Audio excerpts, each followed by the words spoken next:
Why is orientation locked?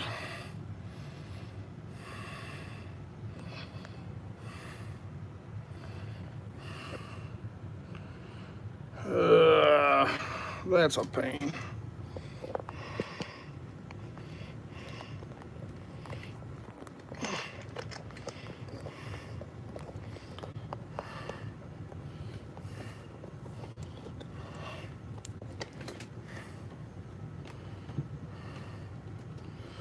Don't know why it's not letting me turn it sideways. Good old YouTube. Alright, well, I'm just gonna have to go this way tonight, I guess. That's gonna be some massive headroom. Anyway. Alright guys, sorry about the weird orientation. Thank you, Michael. I appreciate that a ton. Sorry I got a little bit of it. Like I said, I don't know what's going on here. It won't let me turn the phone sideways. So I don't get it. Don't understand why that is. So weird. What's going on, guys? I'll take a second. What's going on, Tone? What's going on, Whitewell? Jared, what's up, brother? Trevor, Leonard, Brad Barber, what's going on, brother? John, yeah, you know, I'm running late. What up? Make sure everybody can hear me good. Everybody hears me all right. Man, 72 peeps. This is pretty crazy. You bang too. What's up, Tim? Upstate, Dave. Clint, Tom, Silver Drop, Stag, Casey, Ranger, what's up, man? Robert, NTF, North Fork, what's going on, man? 5.7.0 Bassin. Aaron, N5KDA. If I've missed you, I apologize. So anyway, guys, what's going on, Josh? Does everybody actually hear me all right? I'm looking thinner because it's this way and not this way, I think. I've also stopped drinking straight up sodas. I'm drinking more water, but tonight I'm on the zero bull BS.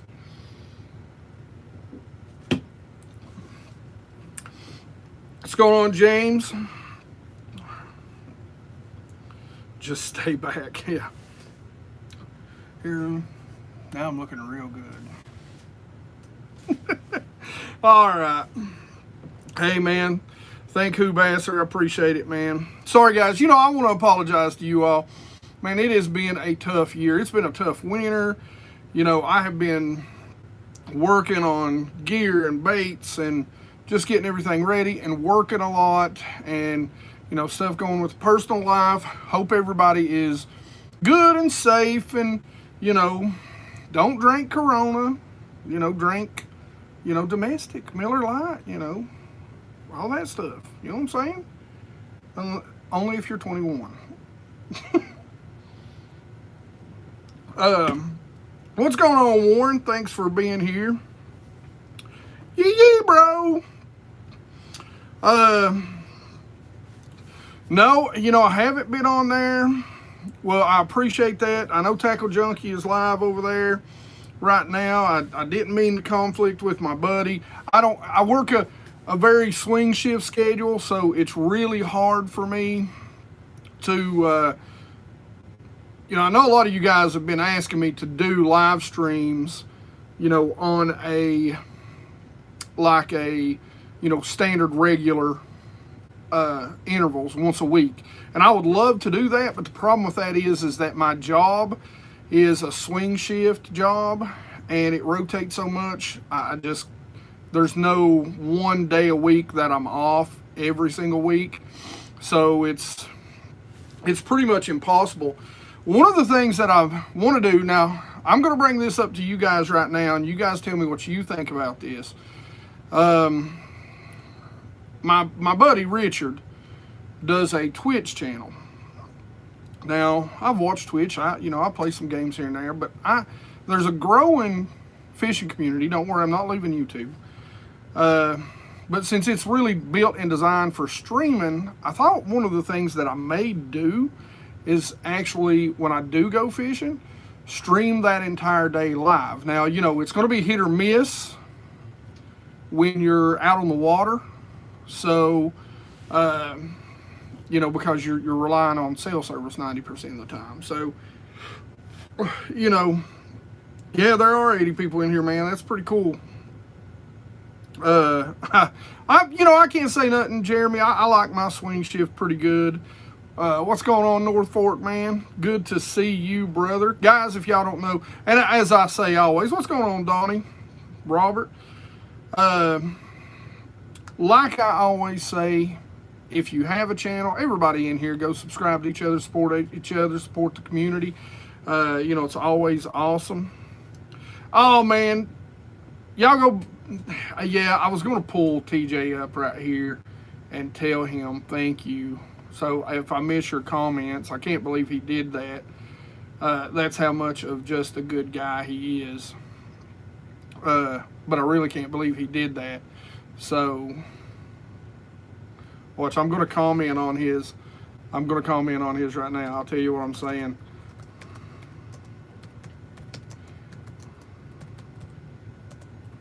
I'm telling him to stop being so damn nice. Right there. Quote. I can't hear him, because if I play it, it'll probably feed back to you all or something.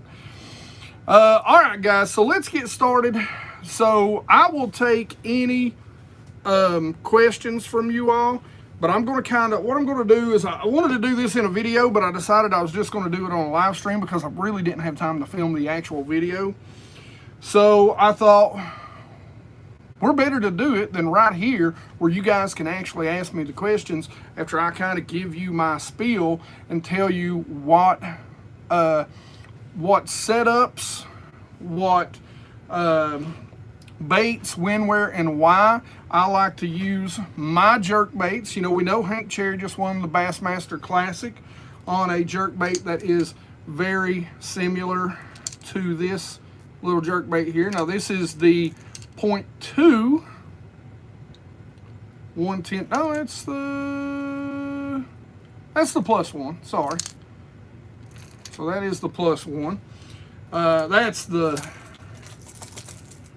Here's the plus two. Sorry, you can see I'll show you the difference in the lips.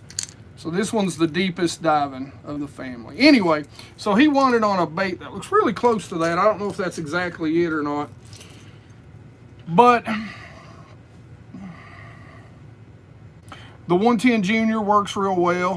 And I'm going to give you, so one of the things that I really want to talk to you about is I want to give you, some of the more expensive, the 110s, probably one of my favorite baits, and I've caught a lot of fish on these. I've caught a lot of fish on the Megabass one using contours of the bank and its dive a little bit better. And you'll notice that's sort of a theme with a lot of my baits, that they actually work, or that I actually use the deeper diving versions simply because, I may be fishing it down a bluff or even a not so steep bank. And I always make the joke, and a lot of you guys that have been on the channel and seen it before, I always make the joke that the lakes that I fish, when I was growing up reading about Bassmasters and they were talking about fishing during the winter, and they'd say, oh yeah, during the winter time you want to look for those 45. Well, if you watch my videos, every daggone bank in my lake is a 45 degree. You can get to the back of a pocket and it's still 25 foot deep and the banks are 45 degrees,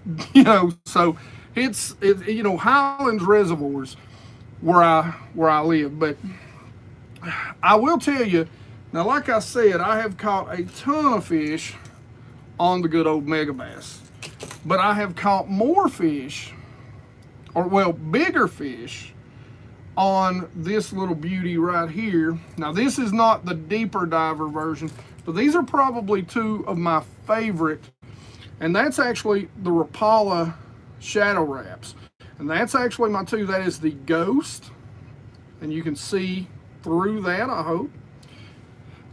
And this is actually the Mossback Shiner. Now, these are the shallower divers generally. Again, it's just because I didn't want to dig into that box. Let me tell you, these are two that I really do go to. Now, this is another color, especially when I'm out on some of the other lakes. I don't remember the exact color, but it's like a, I think it's purple descent or something like that. But anyway, you can see it's kind of got a gold head, got a little bit of pink on the bottom, got a really nice purple. But the body is actually, again, translucent right there halfway down. And I'll be honest with you, those two versions of jerk baits are really my go-to, especially once we get from, we get into the winter, very late fall, winter. And I'm going to tell you a little bit about crankbaits and how you can judge their action. I classify jerkbaits into two different classifications, and I classify them, and I'll show you my rods and reels and my setup and how I use them on different ones. But I classify them in the provoke, yeah. It's such a little effort, yeah. But that's the whole deal. I classify them into two categories, and that's really a twitch bait. So I categorize jerk baits into twitch baits and rip baits. And I'll show you the difference between a rip bait. This is a Lucky Craft. This is a pointer, and it's kind of a hybrid. It's kind of got those flat sides. But if you notice this bait, it's really a little more round. I mean, let's look at, and look at the paint job on this, by the way. Woo, tell me that ain't pretty. But look at the difference between these two. The tail's a lot thinner, much, much flatter side, a lot more round. And so, and your Strike King is kind of in the same version of this. This is what I call a rip bait, okay? These baits generally move quite a long distance when you twitch them. And so you need, to really get the best action out of these, you need a stiffer rod, with a fast tip, because they're going to move forward or toward you a little more, and you really have to snap the rod tip to get the best action out of these style baits.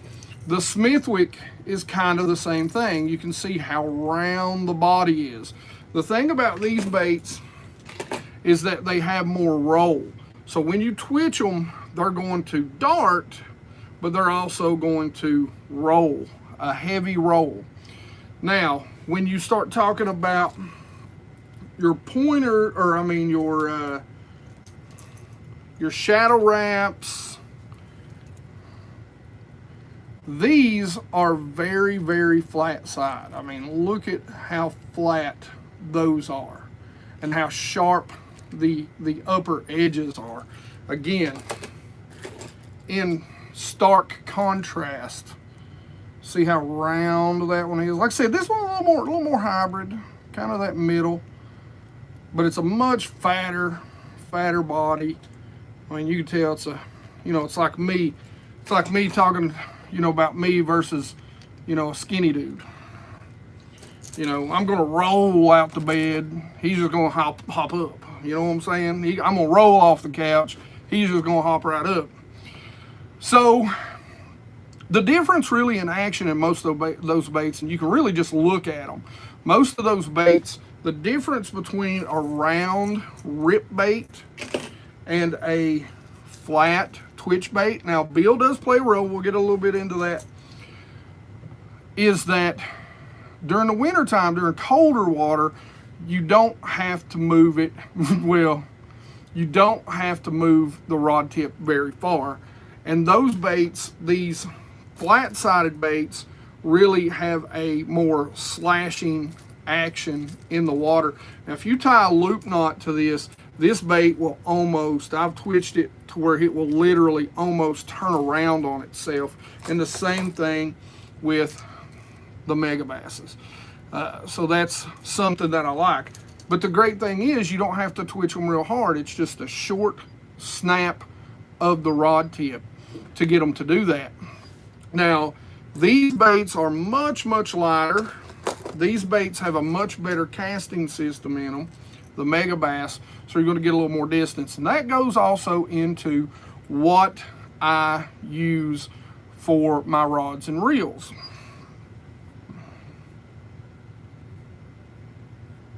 Well, you know, Robert, spinning gear is okay.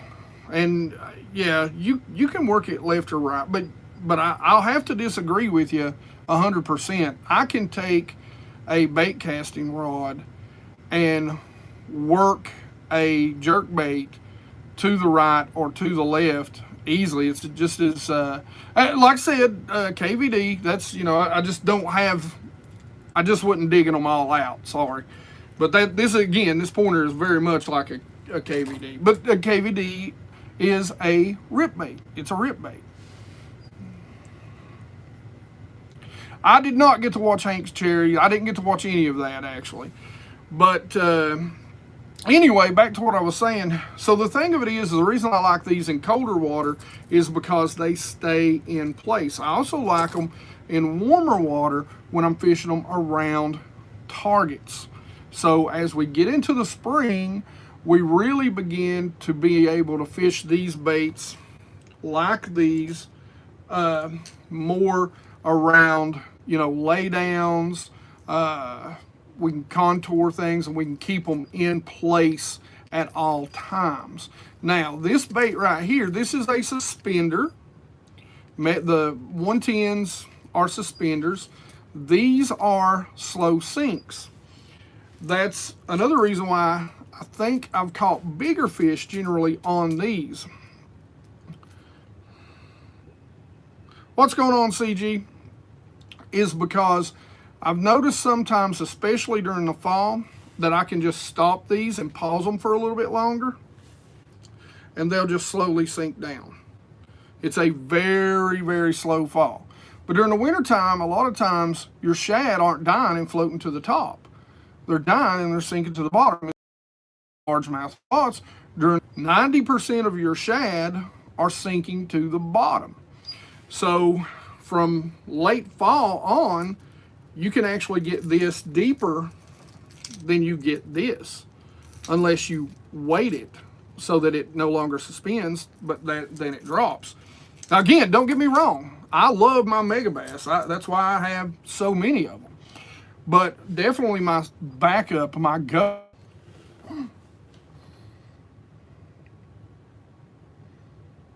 Okay, sorry about that. I don't know what happened.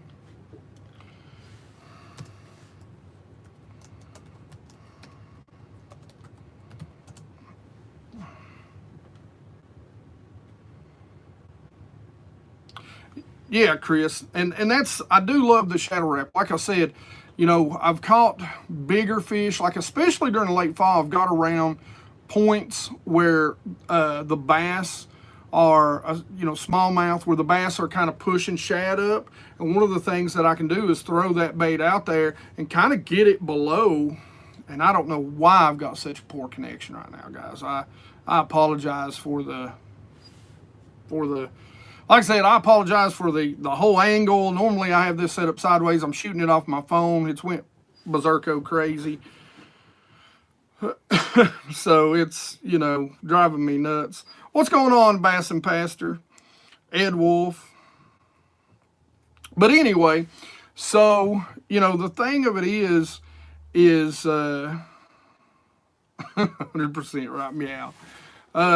So the thing of it is, you know, that's one of the biggest reasons why I love these. Now, I am going to tell you, as we get into the spawn, as those fish, I had somebody ask me a question today. Thank you, Mad Matt Fishing. Thank you, sir.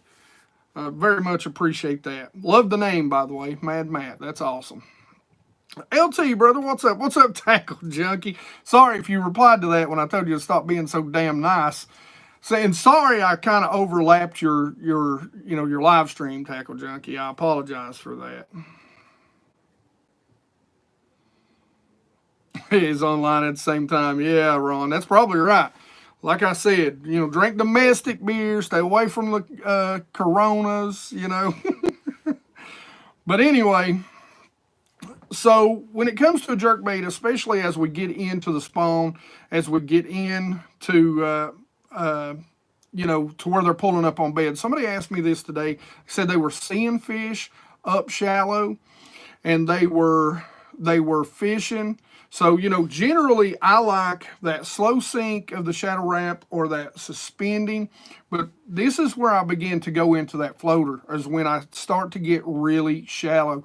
They start to pull up on the beds. Sometimes what I like to do is kind of go down a bank, put my trolling motor on high, and you can go around and see them. And sometimes, you know, when they first pull up on the shoreline, when they're not committed, they're not locked down to that bed, you can still catch them. They can be tough that time of year, but one of the things you can catch them on is actually a shallow diver that floats.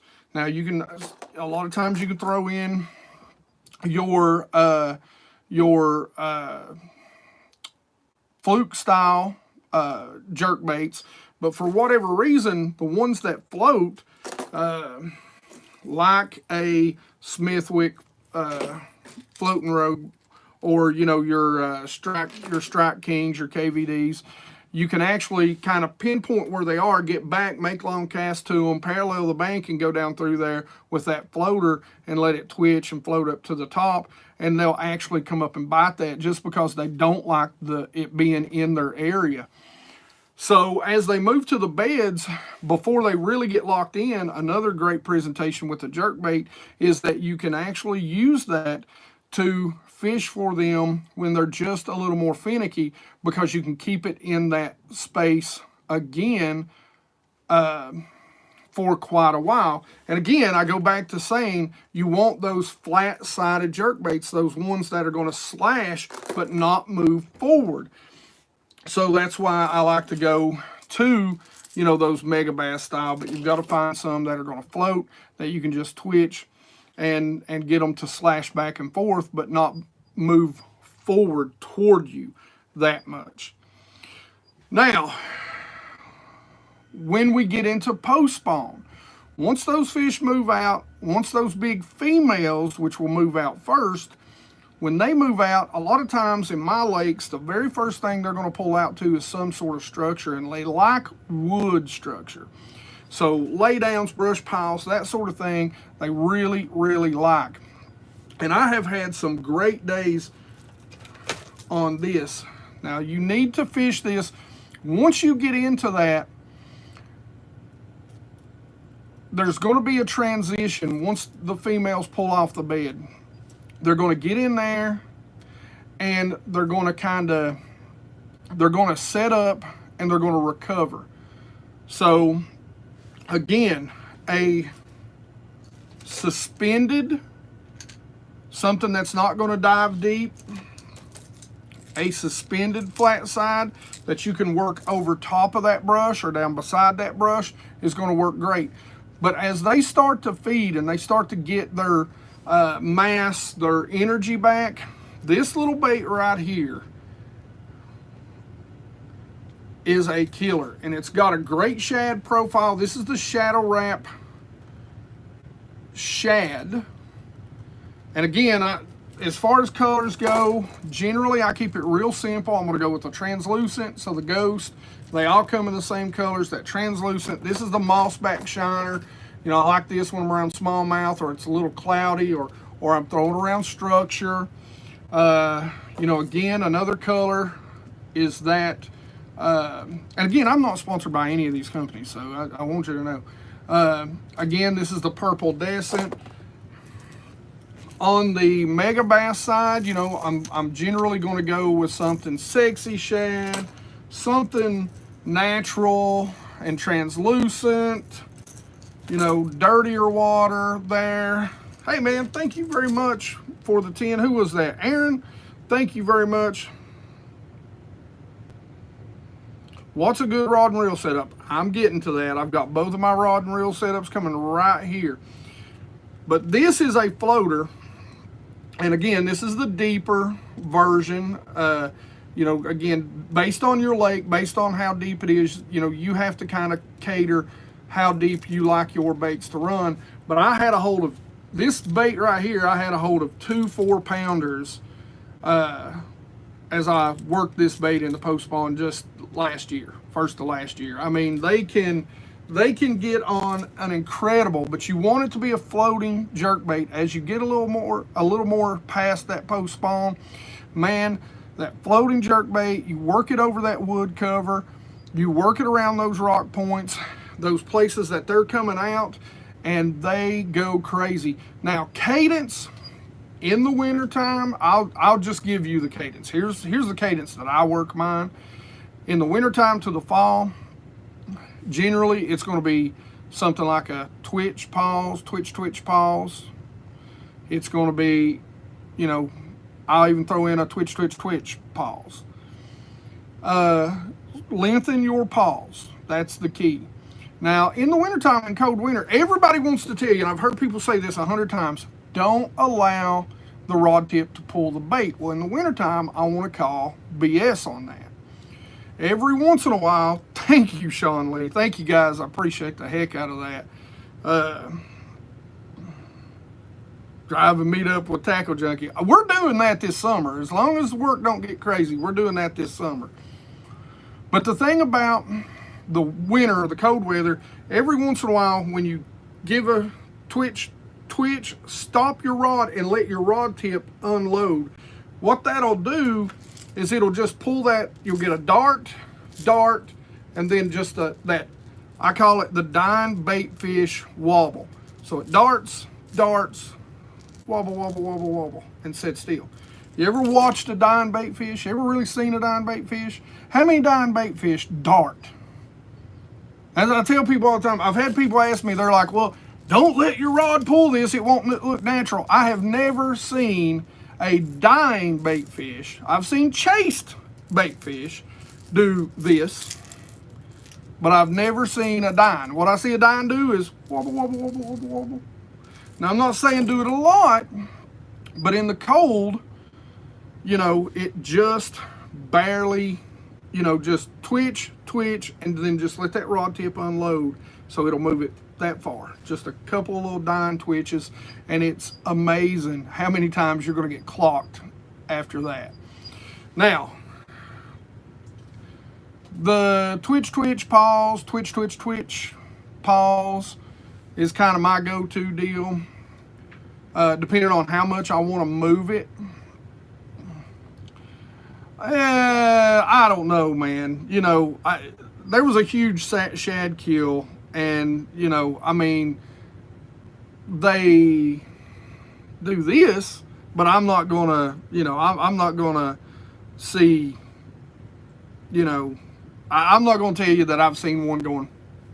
I've seen them do that when they're being chased. Anyway, so, and I'm talking about shad. Maybe some other bait fish do. I don't know. We'll see. But the Hamburglar makes a wobble wobble. I will say that much. Bait fish, I don't know that they actually are making that sound.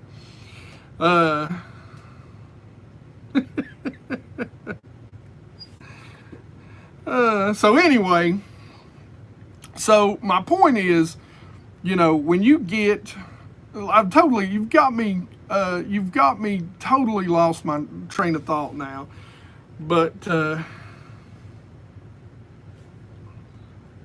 so bait fish all over, and it's horrid. I wish some would die.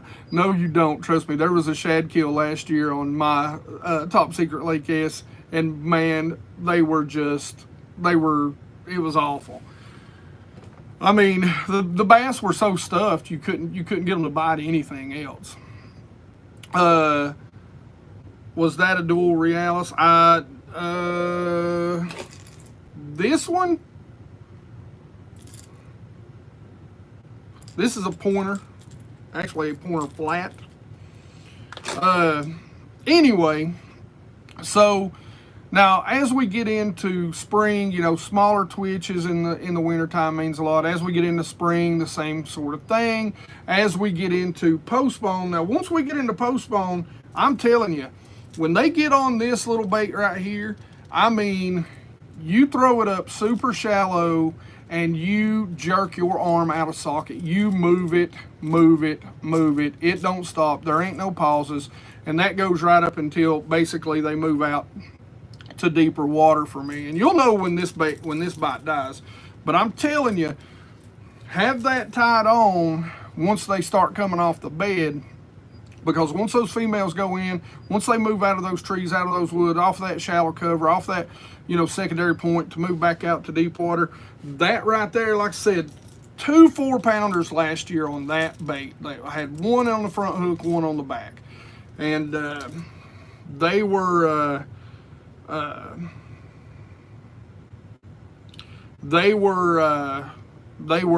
I mean, every lay down I came to, I could work that bait over top of it. And you'd want to work it down and let it hit those limbs and let it float back up. That's the great thing about it. You can work it down, work it kind of into that tree and into that brush and work it through it, because it'll float up, you know, kind of just like a square bill or a crankbait. All right. That man cave sale. You just dream on, Jason.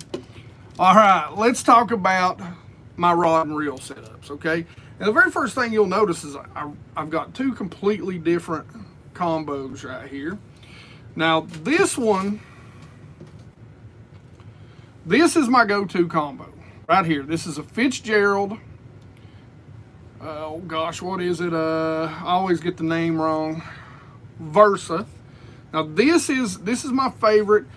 I put a new reel on this. Up until just a little while, I had a Lose LFS on this. This is actually the Lose Tournament Pro, I believe, is the new one. Anyway, so a little nicer, a little higher end, because I want to get a little more distance. This is a medium, moderate action rod. So it's got a little more flex, a little more, you know, a little more flex, a little softer tip. And the reason why I like to use this is my go-to, is because I can get very, very long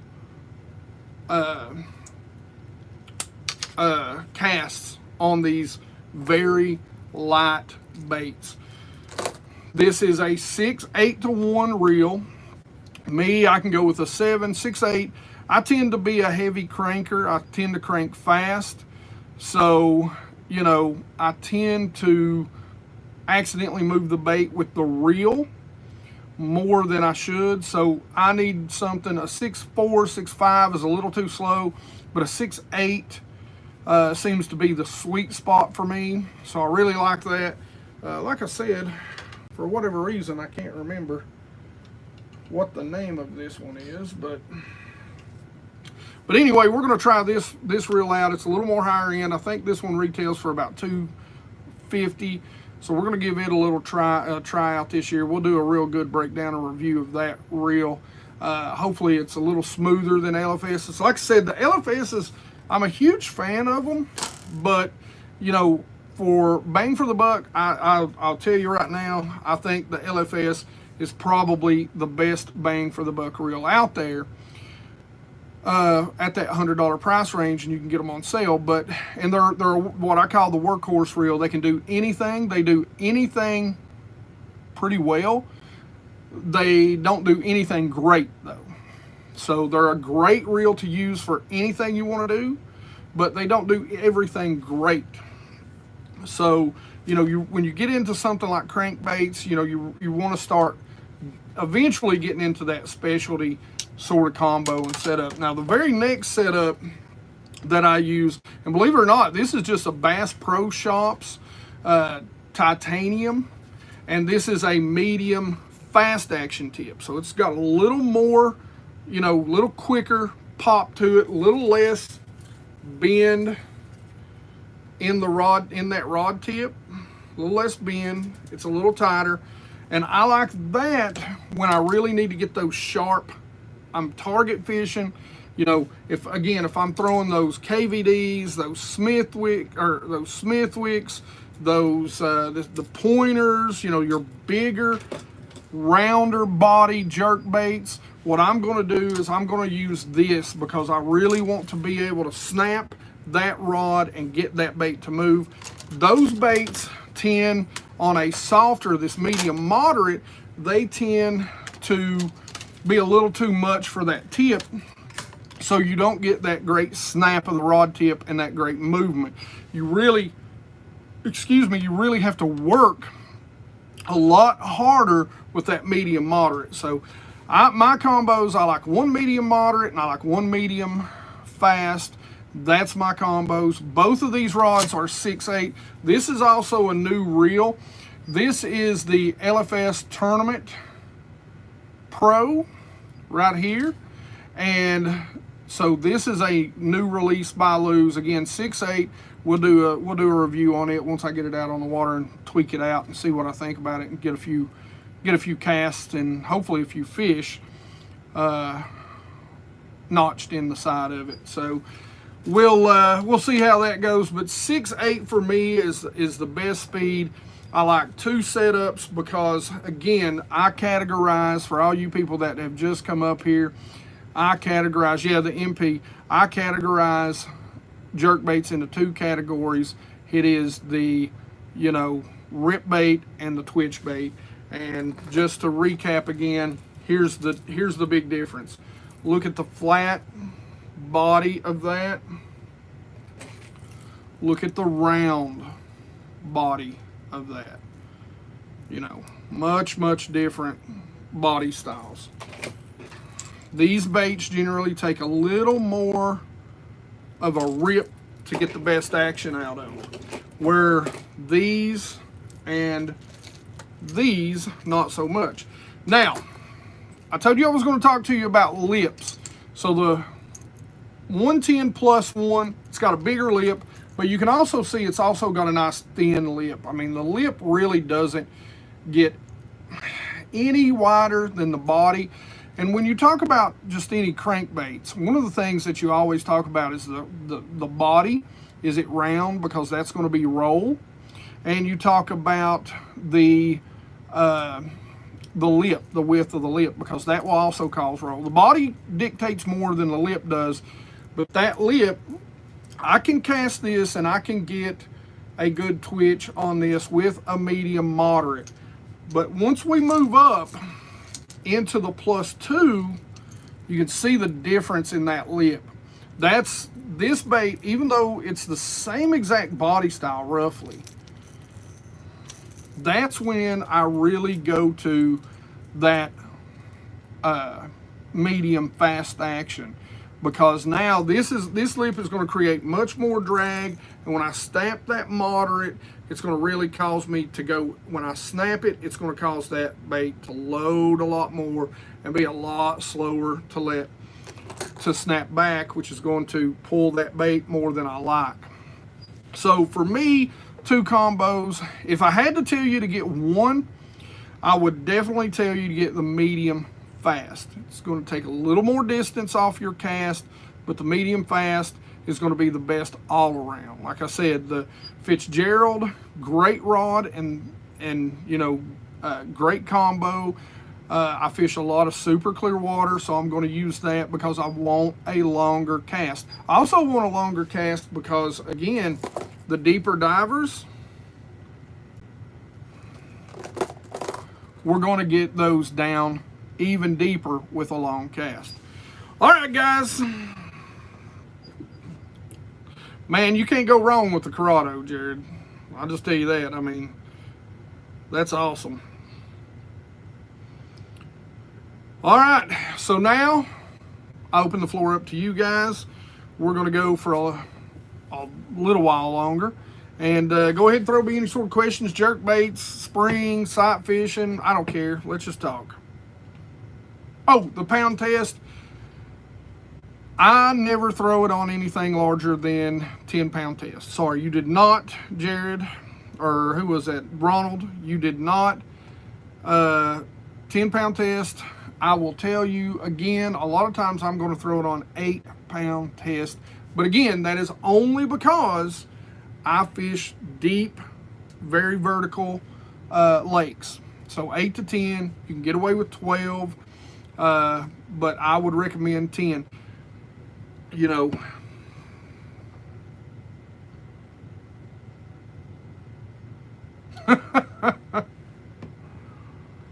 yeah, you know, they do make quite a few. But, you know, they're no more for the reels than they are really anything else.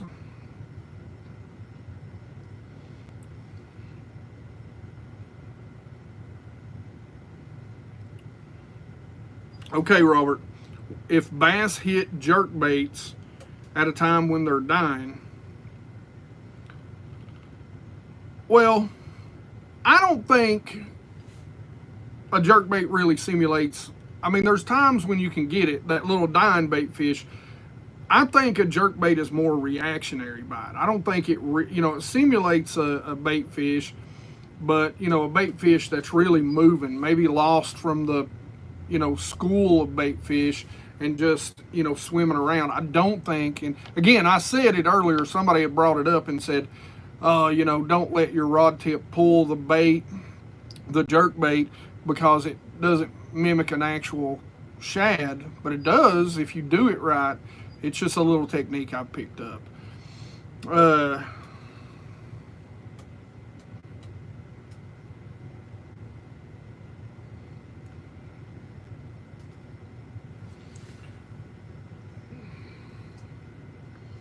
Tackle Junkie, by the way, brother, thank you again for being over here. But like I said, guys, on clear water, I'd say about 18 inches of visibility.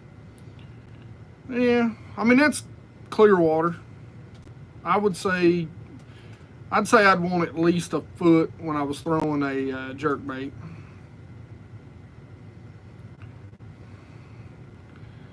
Mississippi's got some good fishing in it. Just reeling them extra slow. Yeah. Actually seen G-Man talk specifically about that. He was actually reeling one in. He was fishing real slow. I don't remember the type of, it might have been a mega bass, it might have been a Rapala, I don't really remember, but he was reeling one in slow. He was on a school, and he caught like two just reeling it in real slow. I need a fishing buddy in East Tennessee.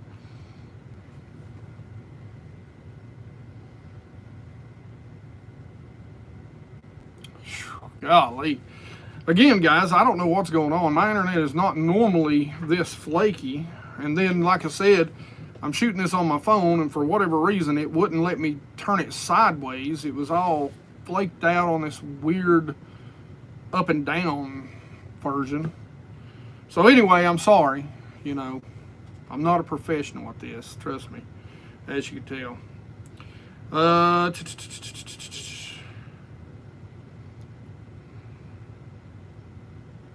White circle of death, yeah. I would consider Tannic water. Tannic water can be clear. There's actually a lake that there's actually two lakes that I fish, and hopefully you get to see them this year. They're smaller bodies of water. We'll get the small boat out on that, and it's very tannic. Well, tannic can mean two things too. Are you talking about salt and freshwater mix, or are you talking about that sort of, I call it more like a black, it's almost like a black water. But the water itself is actually clear, but what you're actually seeing is this, the bottom is black. And a lot of times that can be because of decaying vegetation in the lakes that I'm talking about. That is a big case. But anyway, yeah, the water itself can be very clear in that brackish water. So a lot of times the black that you're seeing is actually just the bottom. The postbone jerkbait, my favorite postbone jerkbait, that is the Shadow Rap Shad. And again, you know, the Ghost and the Mossback right here, the Mossback Shiner are my two favorite. That's the blue. I don't have one out, but it's the same as this, but it's more like, see how clear that body is? It's just silver. They both got kind of the same backs too. It's just one doesn't have that blue in it. I hope you can see that. But it's the Shadow Rap Shad.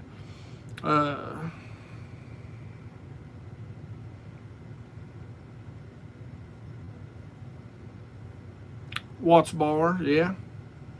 You know, I've never got to fish Wort's Bar, fished Loudon. Oh my gosh. What's the Loudon and, oh gosh, I just went brain dead. Holy cow. Going to Delhalla. I'm thinking about taking a trip to Delhalla maybe the end of this month. So I may just be going by myself. I don't know who I'd be getting with me. Root beer color is a great crankbait, a great flat side crankbait for this time of year around me. What's going on, Steve?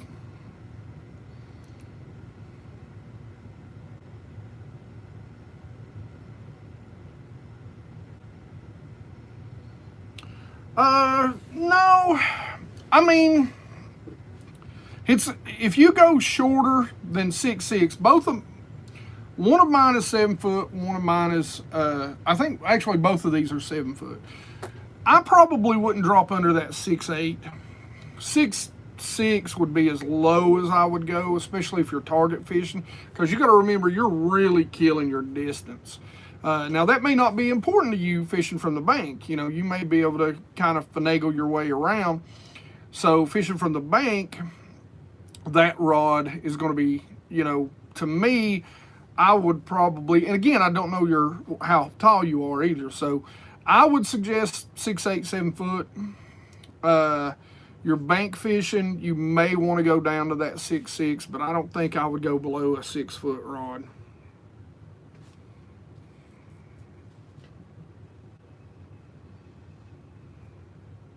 Man, a 7-pounder on center heel. Nice job. If I could only use one jerkbait, golly, man, it's tough. That's tough.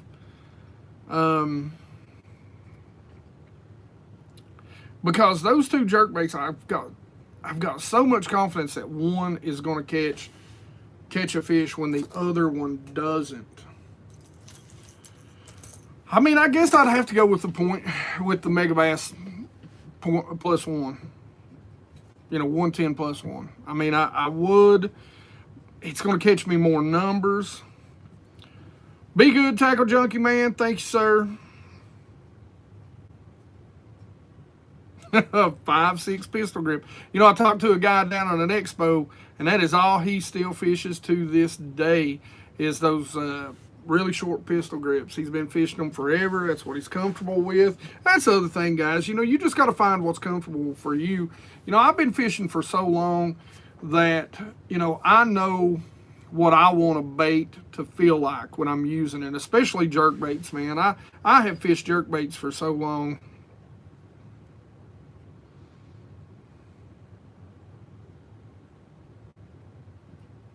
Yes, you can actually jerk the rod upwards.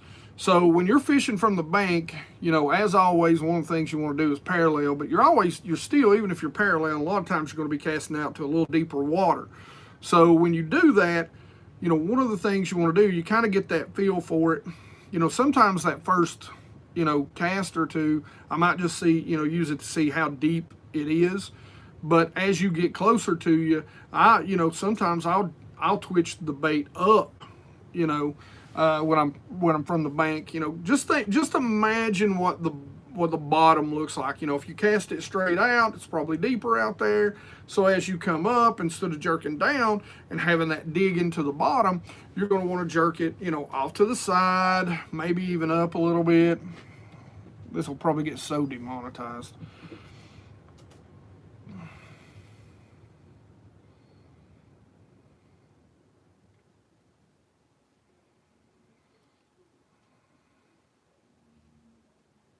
Huh, that's pretty cool, Jones. The cards that they'd give you back in the 50s. Lake Norman, I'd say Lake Norman's been on fire. I need to get down there and fish that lake. It's really not that far from me. I've not tried the 6 cents provokes. The 6 cents I have not tried yet. But I know everybody's going crazy over them. I'd like to, holy cow, 186 people in here. Wow.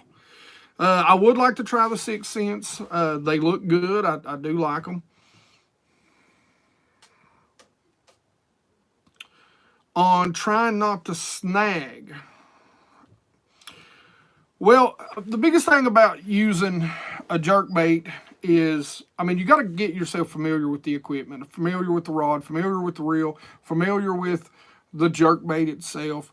And, you know, that goes back to, you know, learning how to twitch. If I'm shallow, and I go back, I seen G-Man, Gerald Swindell, talking about this in a video, I think it was on Wired to Fish or something like that, and he was twitching that bait up because he was throwing so shallow. I think he had the boat in like 3 or 4, maybe 5, 6 foot of water, something like that, and he was throwing up there just super shallow, and he was actually twitching that rod up to keep it from getting down into this kind of mucky grass that he was fishing in. So that's, you know, it's unfortunately, and it's probably why I would tell you, you know, if you're going to fish, you know, if you're just learning a jerkbait, don't go buy the Mega Bass. You know, go buy the Lucky Strike, the Rick Clun version. Go buy the Rapalas. You know, Rapala makes a ton of different good styles that you're going to learn, and they're going to catch fish.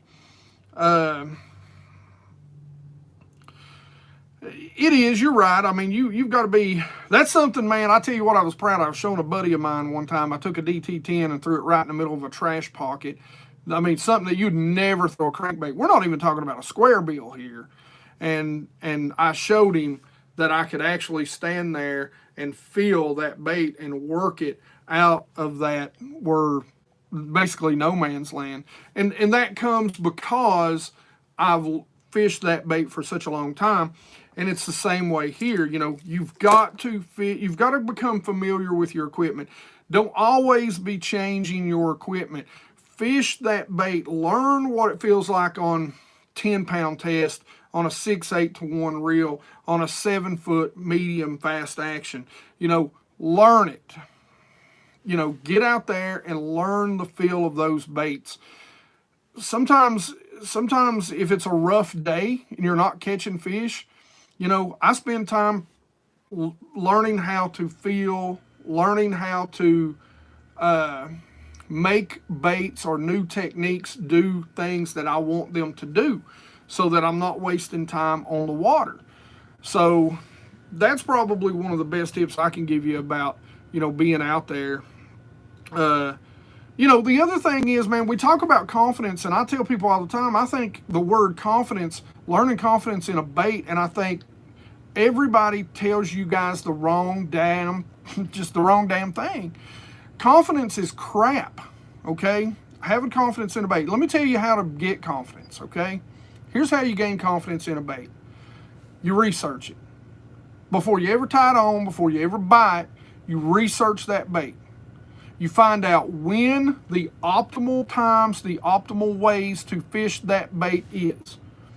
If that means you read it in a magazine, if it means you read it in an article, a blog, a vlog, you know, you see it, you research that bait. These are nothing but tools, okay?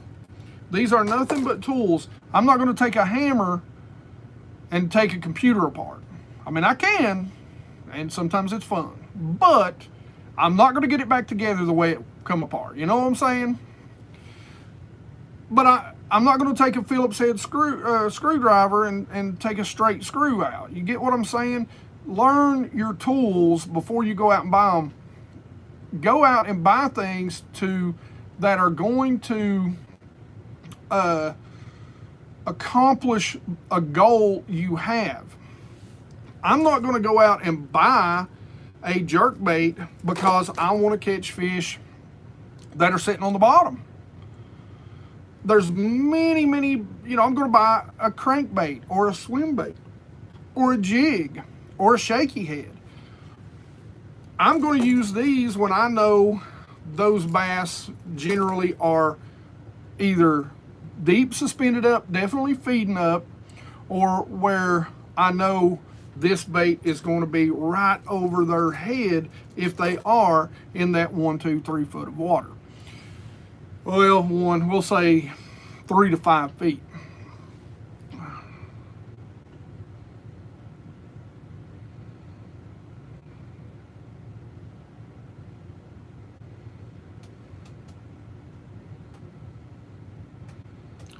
Nice job, Bancroft. Nothing wrong with a lipless, that's right.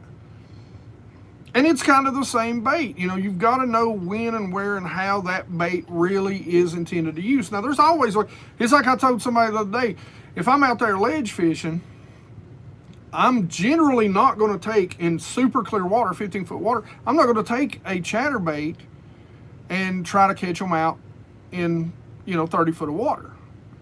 Now, you can. There's always a way, but there's a lot better baits to accomplish that job, is what I'm saying. And there's other places that a chatterbait shines.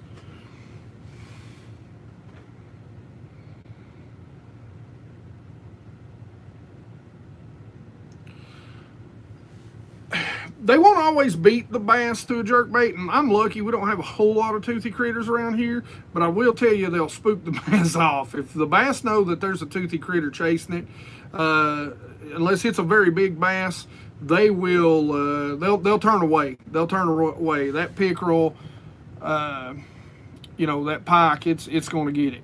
A lot of times those bass will shy away, and those bass will generally shy away from those fish anyway. Yes. Now that's the difference. We talk a lot of times in generalizations, and Jason, that you're absolutely right. Smallmouth are a whole different story, and Jason brings up a great point. Jason, I've had smallmouth come up from 70 and 80 feet on that lake to bite a jerkbait or a Damiki rig. I mean, it's amazing how far in clear water a smallmouth or a spot will come when they want to kill something. So they see it coming, they're in a feeding mode. Man, I have seen them come from 50, 60, 70, 80 feet straight up off the bottom to look at a jerkbait.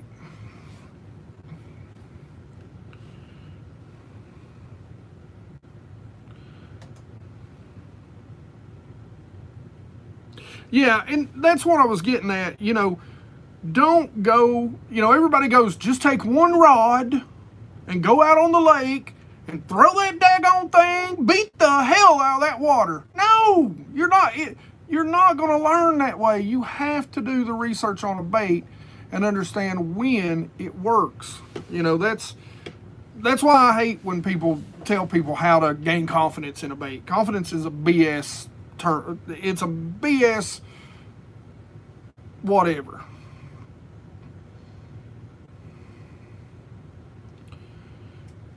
You might be surprised if I don't know. Are you in Florida? If you're again in Florida, Florida is just it's its own country when it comes to fishing.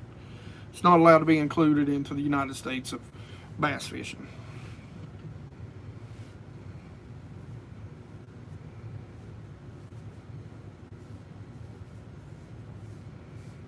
They are. You're right, Tom. They're all just tools. Just like a snap-on truck. That's a good one.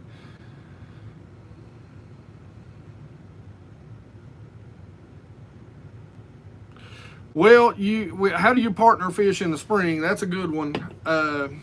Especially when they pull up on the bluffs or, when you're sight fishing, it's hard, man. You're sight fishing, you're with a partner. Now, there's different types of partners. You're with a buddy. You can get up on the front of the boat and you can take turns. You take a cast, he'll take a cast. We're talking, if we start talking boat or co, the God's honest truth is that I've been a co in a sight fishing tournament on Cumberland up in Kentucky before, and it sucked. It was a royal suckfest, and I just sat back there and made casts out toward deeper water, the guts, hoping that maybe I could I threw a jerkbait, swim baits. I never got bit, but you're just kind of hoping that maybe you get one of those big females that just so happen to be swimming by. And it does happen. It does happen sometimes.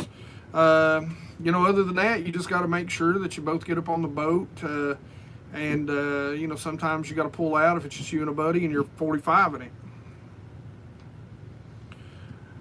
Matt Erickson, I just got heavy into bass fishing 2 years ago, and I started with my grandpa's 25 to 40.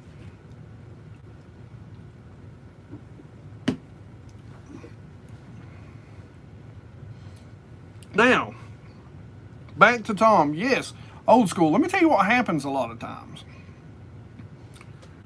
A new bait comes out. It's the hottest thing in the world. I remember this when the Cincos come out, okay? Man, when the Cincos first come out, boy, you could take a Cinco and, I mean, I could catch 30 fish on that thing. Just taking a 3/0 EWG, rigging it, throwing it out there, throwing it on mono, you know, like 10-pound mono, and just letting it sit, not doing a thing. Once that mono starts dropping, lift it up and sink it again. Man, I could catch 30, 40, 50 fish a day. But as that's gone on, you know, it's even the Cinco is as great as it is, or the stick bait today, as great as it still is, those fish have seen more and more and more of them, and rigged in 82 different ways, from Nikos to wacky to, you know, whatever. So a lot of times the older baits are baits that a lot of people don't pull out. As a matter of fact, my buddy Joey was just telling me about a bait that he had a tournament in. I think he finished second, and I'm not going to give that bait away because that's his deal. But you know, it's a bait that not a lot of people throw. It's not a new bait. It's been around for a while. As he said, it's a bait that's been in the box forever and a day. The umbrella rig, you know, I don't remember what pro it was, but the umbrella rig was the same thing. When the umbrella rig first come out, man, you couldn't beat the bass off of it. Now it's become just another tool. You know, they outlawed the umbrella rig in the pro ranks, but the truth is now, and I've seen a ton of pro anglers say that they should reinstate the umbrella rig, because it's not the end of the world bait that everybody thought it was going to be, because all the fish have seen it 100 million times at this point.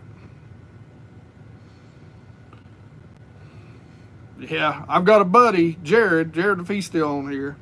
He's got an old bandit color that they don't make no more. He's been buying them up left and right on eBay to find them. You might want to talk to him. Y'all might be talking about the same color, Jason. Whiskey Charlie 27. You know, I've heard a lot of people talk about, you know, whiskey. I've heard a lot of people talk about, and Robert, you're right, it does imitate a crawfish. But I'll be honest with you, I mean, I've seen crawfish all times of year where I live, and they're never red. I mean, I've not seen a red one where I live, but that red still works. I do think I've seen two different theories on it here lately. Number one, that, you know, the brighter colors work early, and I heard somebody even talking about this on crankbaits when they move out. Brighter crankbaits work better earlier in the season. Now, whether that's because they see more of them or not, you know, and then the more naturals work as we get into. I've heard people say because crawdads bury up, and, you know, around here, that sort of orange clay, you know, mud, and so they've got a kind of a orange red color to them. You know, those are all theories. God's honest truth, I don't know. Especially if you don't have crawdads that are red. I mean, you know, I don't know why it works in the spring.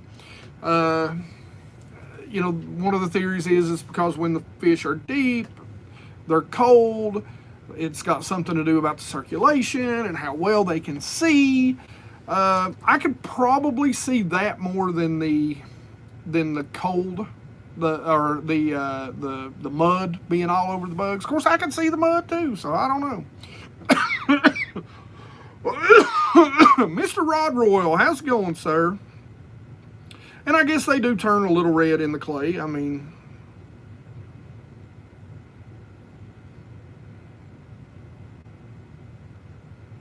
yeah, you know, and there was a certain other YouTuber, and I don't want to cause no heck to be raised, but he did a little YouTube video talking about, you know, how this company was ripping off that company. My God, man.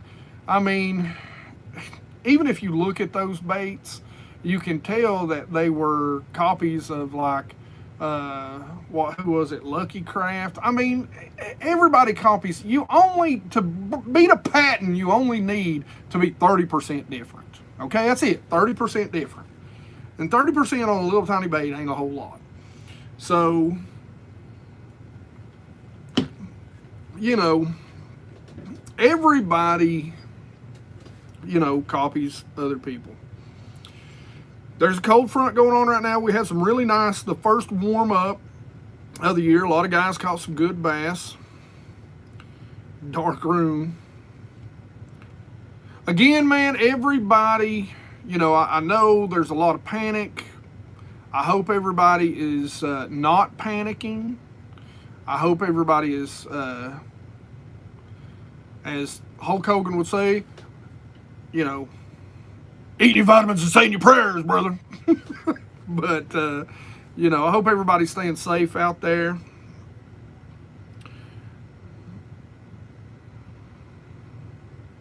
Due to their bodies dropping, yeah. Body temps dropping, yeah. A lot of people do think that's because they've been eating shellfish. I will tell you this. You really want to know if a bass is eating shad or if they're eating harder crayfish, you know, crawdads. Pay attention to their lips. Fishing offshore for, you know, ledges, I've really paid attention to how rough the teeth are when they're eating those shad, man. Because that shad, they're so soft. If you've ever grabbed a shad, if you're, you know, been around a shad, I mean, you'll know if you hold it, I mean, their scales just flake right off. They're really soft, and so it don't take a lot to hold on. So their teeth don't get wore down like they do if they're feeding on crawfish.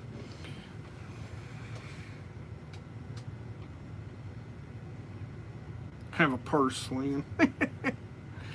Yeah, well.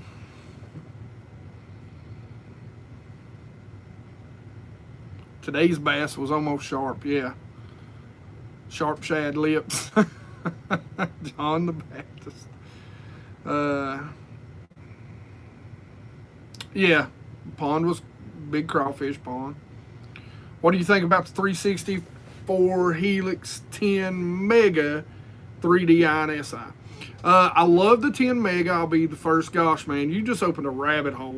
This is a whole different video. You know, I haven't really got to test in my real world. I haven't got to test the 360 Mega. I've got the 360, and for me, the lakes I fish in, it is useless. Not the Mega, the 360. It is totally useless because it runs at a 455 frequency, which is the strongest frequency, puts out the most, you know, distance, the strongest signal. And the problem with me is because I fish such vertical, it just blows out when it's against stuff. You can't see structure real well. It's great if you're in flat water. You go down to the Tennessee River, Watts Bar, you get up on those ledges, those flats, Fort Loudon, you know, down to Chick and Gunnersville, and, you know, you're around grass. You can see grass great in it. But the 360, the original 360, is not that great. Now, I'm really, really interested in the 360 Mega. I will probably end up buying one because it runs at a mega frequency. So it's a little softer. It's not going to get the distance, but it's going to get more detail. And for me, that would be more important than really a great distance when, you know, really all you want, if it's getting, you know, 100 feet out, it's, you know, I'm happy. Well, we'll say 50 yards, and it should do that.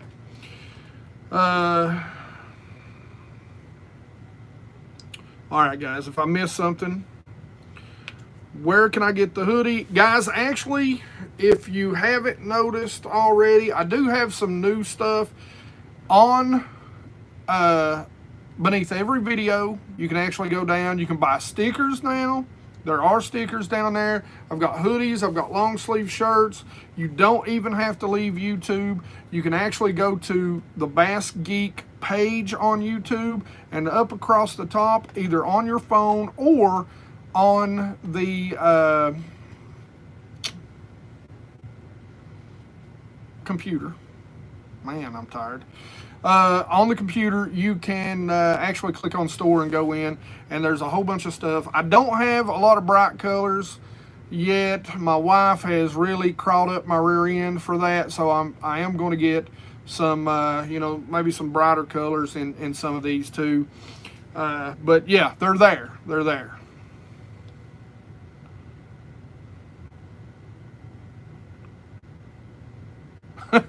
My next shift, I'm off tomorrow. I'm gonna try and load the boat. I'm only off for one day. I'm gonna try to load the boat. I'm gonna try to get out. You know, I do. And guys, I know some of you, because they're the Googans, I get it. I get it. But I do this for you guys to get more baits in your hands.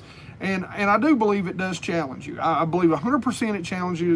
It gives us old guys, you know, something else to do. And it's not expensive. I mean, if you look at all this crap behind me, I promise you, I spend more than the box costs every month in just baits.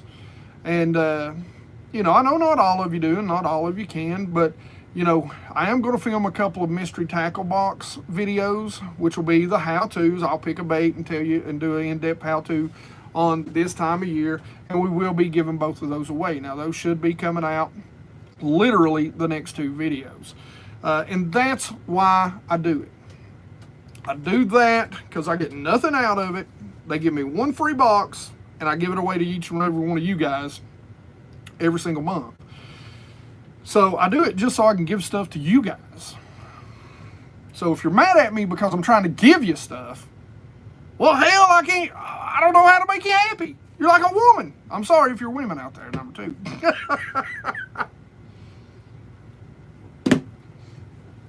That's why I just give my wife money now, because every time I've went out and bought her stuff, thought I'd been a good husband, she takes it back and buys something else.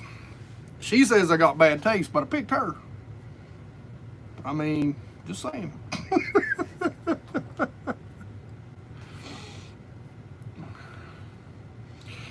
Square bill and round bill. A square bill really is made to deflect off cover better than a round bill. Now, you can work a round bill through cover. I mean, you really can. But what happens with a square bill is that when it hits, it comes straight up and over. With a round bill, a lot of times it'll come over and it'll roll, and it causes those hooks to kick out to the side, and that's when you get snagged. So a square bill is really made specifically for shallow cover and less snags. Copenhagen or Skull.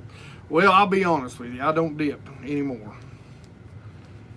Grizzly.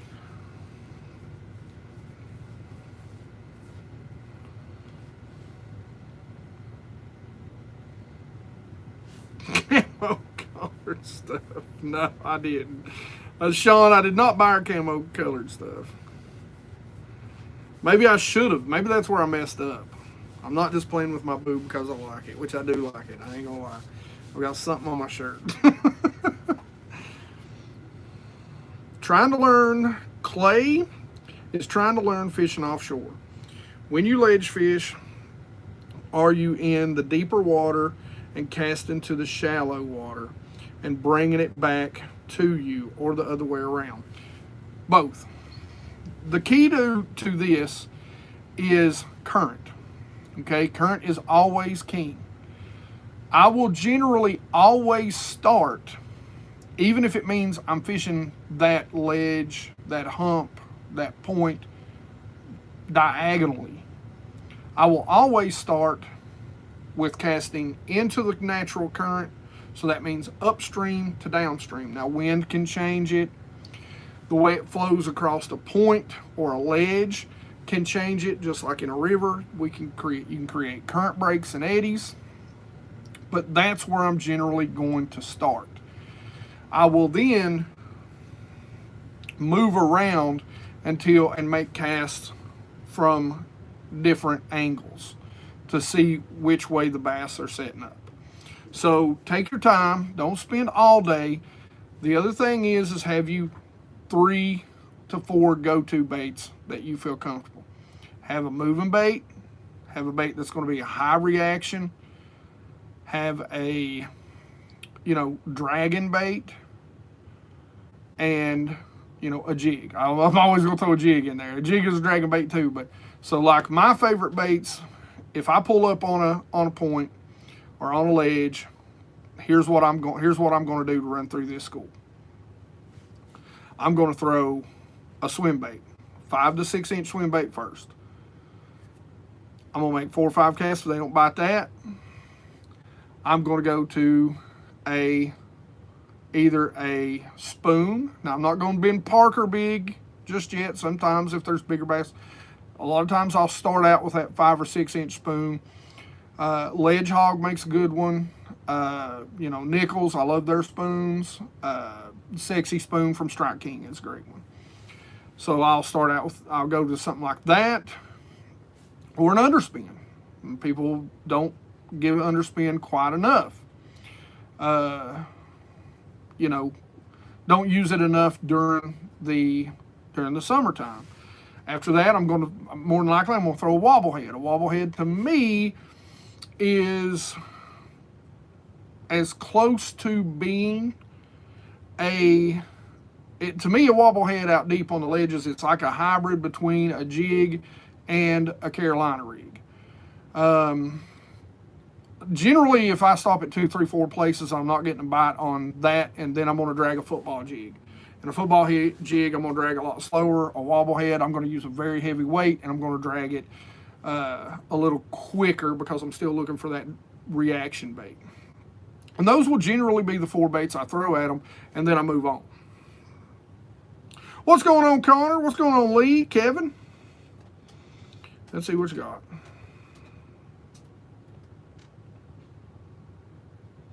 You don't have to get a, and I'm telling you, Lee, the Mega makes it great for shallow water.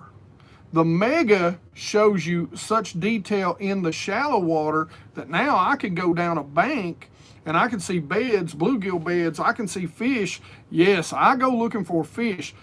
The side imaging now has really trimmed down the amount of dead water. You can really go through and find what you want to find. Mark, I have never used the knuckleball, but I do have one, and I do want to try it.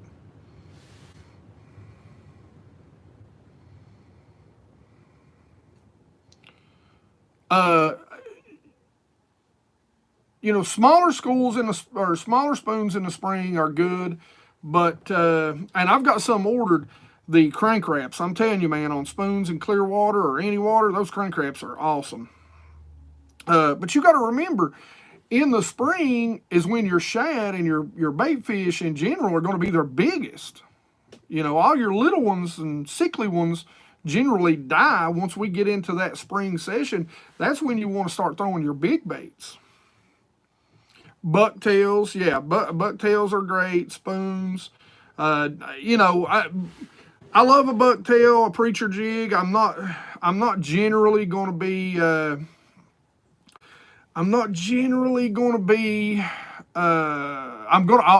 I'm ledge fishing, it's going to be on there. I mean, if you want to know what I've got tied on, that's a different question than what's my go-tos.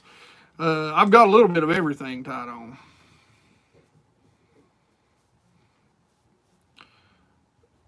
Yeah, but I love spoons. Now, let me tell you a trick, Kevin, on those spoons. Let me tell you all a trick. So, got a little, I ain't going to tell you this because I want to test this. Anyway, so during the summertime, one of the things, when you're using those spoons, those flutter spoons, casting spoons, cast it out there. And you see me do this in a couple videos, and I caught a couple of fish this summer off of them. But one of the things that I do, and probably the retrieve that works best for me, and my buddy Tyrone House will tell you the same thing, it worked good for him on the Big Indian, if you guys know where that's at, is I will take that flutter spoon and I'll make a long cast, and I'll let it sink to the bottom. And then I will give it about 4 or 5 quick cranks of the reel handle, and I will stop again and let it sink to the bottom. I'll crank it again, let it sink to the bottom. I have more luck on that retrieve than the ripping it off the bottom.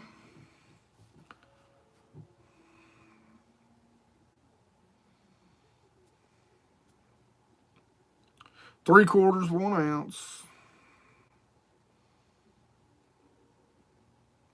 Yeah, I know, man. 200 people, man. 206 people. That's why I haven't called it tonight. I mean, good Lord, 206 people. What about a silver minnow, silver marker? You talking about a silver buddy? I do like a silver buddy. During the wintertime, I like a lipless and silver buddy. During the spring, I like a silver buddy. Early spring, I'll go ahead and go away from that as they start coming up. Weighted hooks, you mean like belly weights?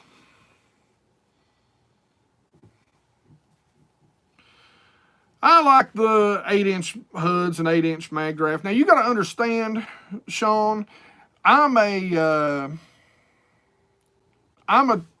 tournament oriented guy. So one thing about being a tournament oriented guy, now this will change based on, but really you're searching for 3-pounders if you're fishing tournaments. You're focused on a 3-pound bass. That's your average. If you can average that, you're going to do very well in a lot of tournaments. And so, you know, I tend to adapt my bait size to that size of fish. And then you get those kickers is how you put together a big bag. You know, you pull down, you know, 3, 4 3-pounders, and you get the one that's, you know, 5 or 6, or maybe two 4s and, you know, 3 3s. And now you got a 20-pound sack. I didn't do the math on that, but anyway.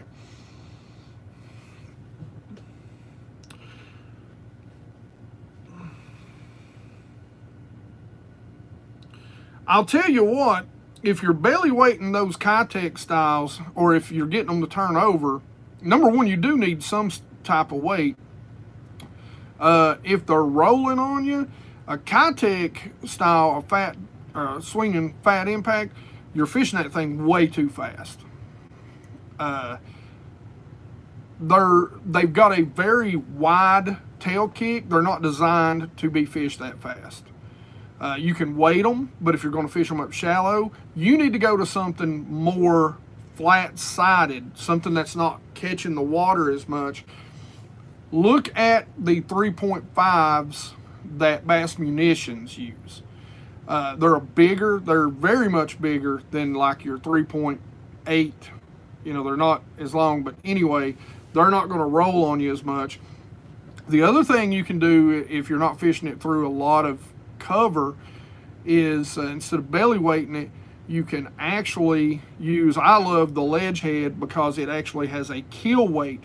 It's not a ball head or a weight forward head. Guys, all the weight forward heads do nothing. I tell you this all the time. The ledge head, and I don't, they're up here, I'm not digging for them right now, but the ledge head swim bait head, all the weight gets rolled under the nose of the swim bait, which also gives it a head wobble and also kills it out. So when you're fishing that bait, it's got weight on the bottom, but it's an exposed hook, which I like much better than a belly weighted hook anyway. The hookup ratio is much better.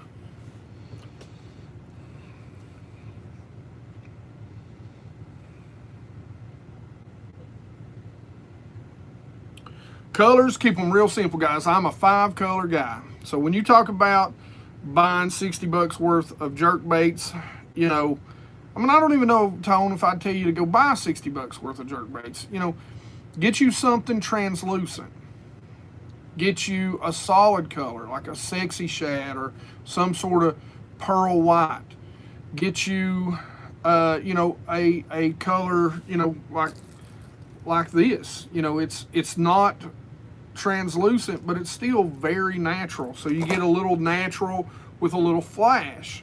You know, I mean, those three colors, I mean, you can go with that. You know, like a sexy shad, a white, or those four, you know, something natural and something translucent. Generally in clear water, I'm gonna go translucent. That's what I'm gonna roll with.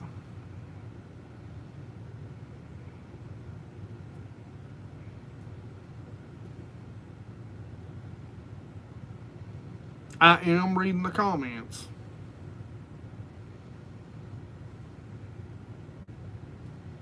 Well, you know, I mean, it is hard to read all the comments, but I do try. Yeah, they're not flying across the screen.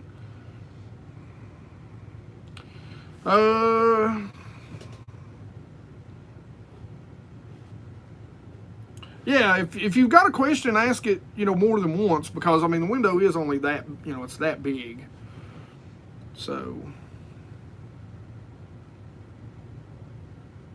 patience is a virtue. Amen to that. Well, wait, what is it? I mean, do you want me to scroll back? Jesus Christ, man.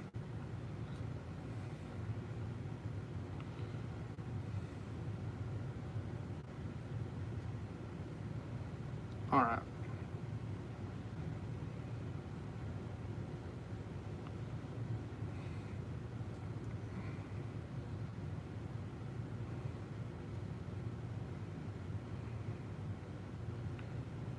All right, produce, just ask it again. Or somebody tell me what his question was. I mean, hell, if you want wine.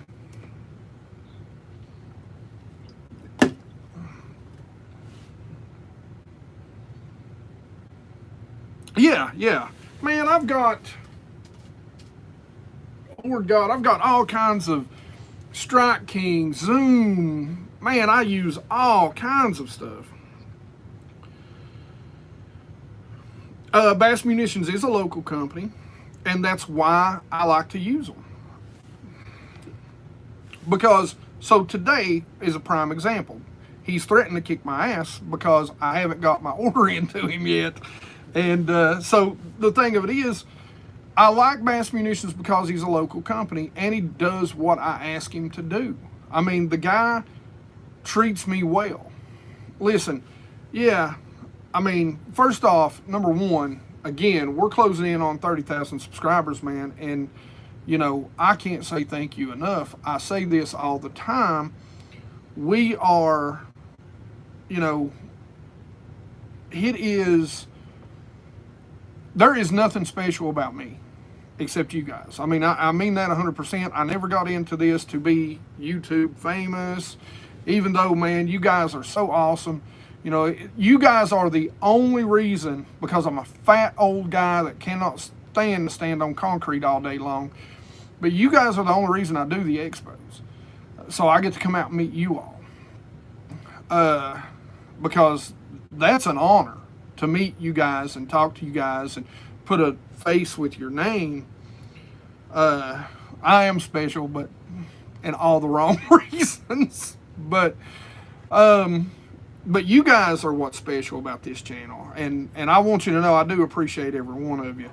You know, this channel is about you guys, but you know, I'm not your, you know, I'm not a 20-something-year-old guy. Okay, I'm fat. I got a tooth missing. I'm ugly. I mean, generally, you know, I mean, I ain't got a ponytail. I don't fish clear lakes, so I ain't catching giants all the time. You know, I fish real. I do. You know, I'm not a guide. I'm you. I fish. You know, some of you guys might be retired, man, and you know, congratulations. But I fish. I get to fish one day a week if I get to fish that. I'm fishing some of the toughest lakes, in my opinion, in the country. I don't live on a top 100 lake. I don't get to fish that lakes that are that good. I go out and I grind, and I try to find them every single time I'm on the water. And you know, I try to show y'all that. You know, it's not about me going out there showing you I'm the greatest. It's about me going out there showing you the grind and what I do to catch the fish when I'm on the grind.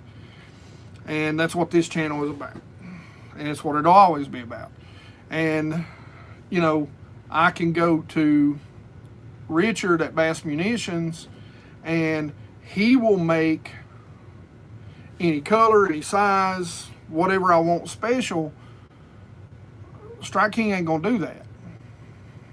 Yeah, maybe one day Zoom might want to pay me to talk about their baits, but they're not going to make me the colors I want. They're not going to treat me like Richard treats me. They're not going to treat me because we're friends. They're not going to treat me like my buddy Tim from Ledgehead treats me. And we've been friends for 15, 17 years, way before any of this. And so they make good products. And they make them the way I want them. And they'll make them the way you want them. And that's why you support your local companies. Not because they've got, which in the case of Tim and Ledge Hog, you know, they do have these standout different designs, you know. But, you know, your smaller plastic companies, while they may have some different designs and some tweaks that they make to their plastic or their scent, you know, those guys are the ones that are going to be there when you call them. It's their cell number on the website. And those guys treat me like gold. And not because, you know, I'm talking about their baits, but it's because I like the baits that they make. I enjoy what they do.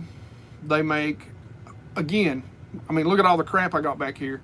Well, I mean, that ought to answer your question. Right there's some vial crawls. Right there's some vial crawls. I love a vial crawl. But, you know, vial crawl, while they might make whatever John B wants, they sure as hell ain't gonna make what I want, you know? So, you know, that's all I'm saying. You know, I do try to support the local companies, and I have run into problems as your channel grows, some of the local companies, and, you know, they just can't keep up with things. And sometimes Richard, you know, he tells me, he's like, gosh, you're killing me if I talk about one of his baits or something. And, you know, what's his name is the same way. The loose Fritz crank rod is decent, sorry. Yes, I feel smallmouth do like a more erratic, faster action than largemouth.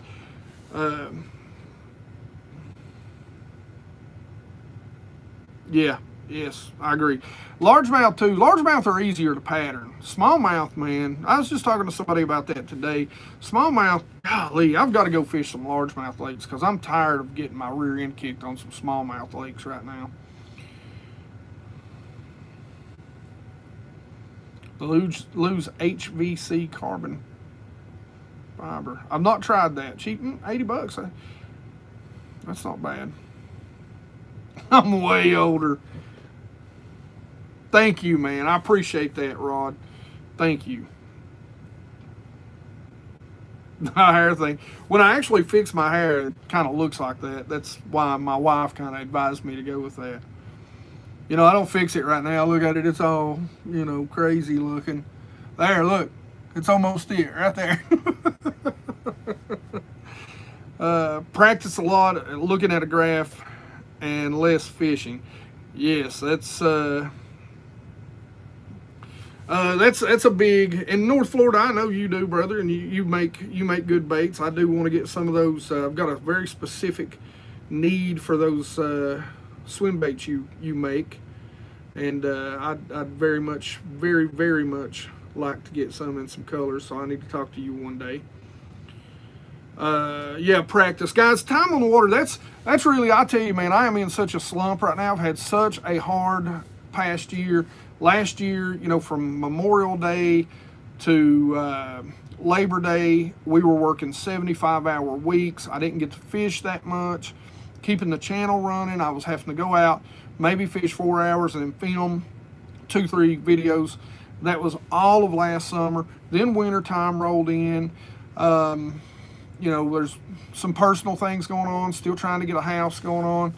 Why did I name my channel BassGeek? I'll tell you that when I finish this thought. You know, and so winter sucked, and then we get into the, you know, expo season. That kept me busy, but I love, like I said, I love meeting you guys. You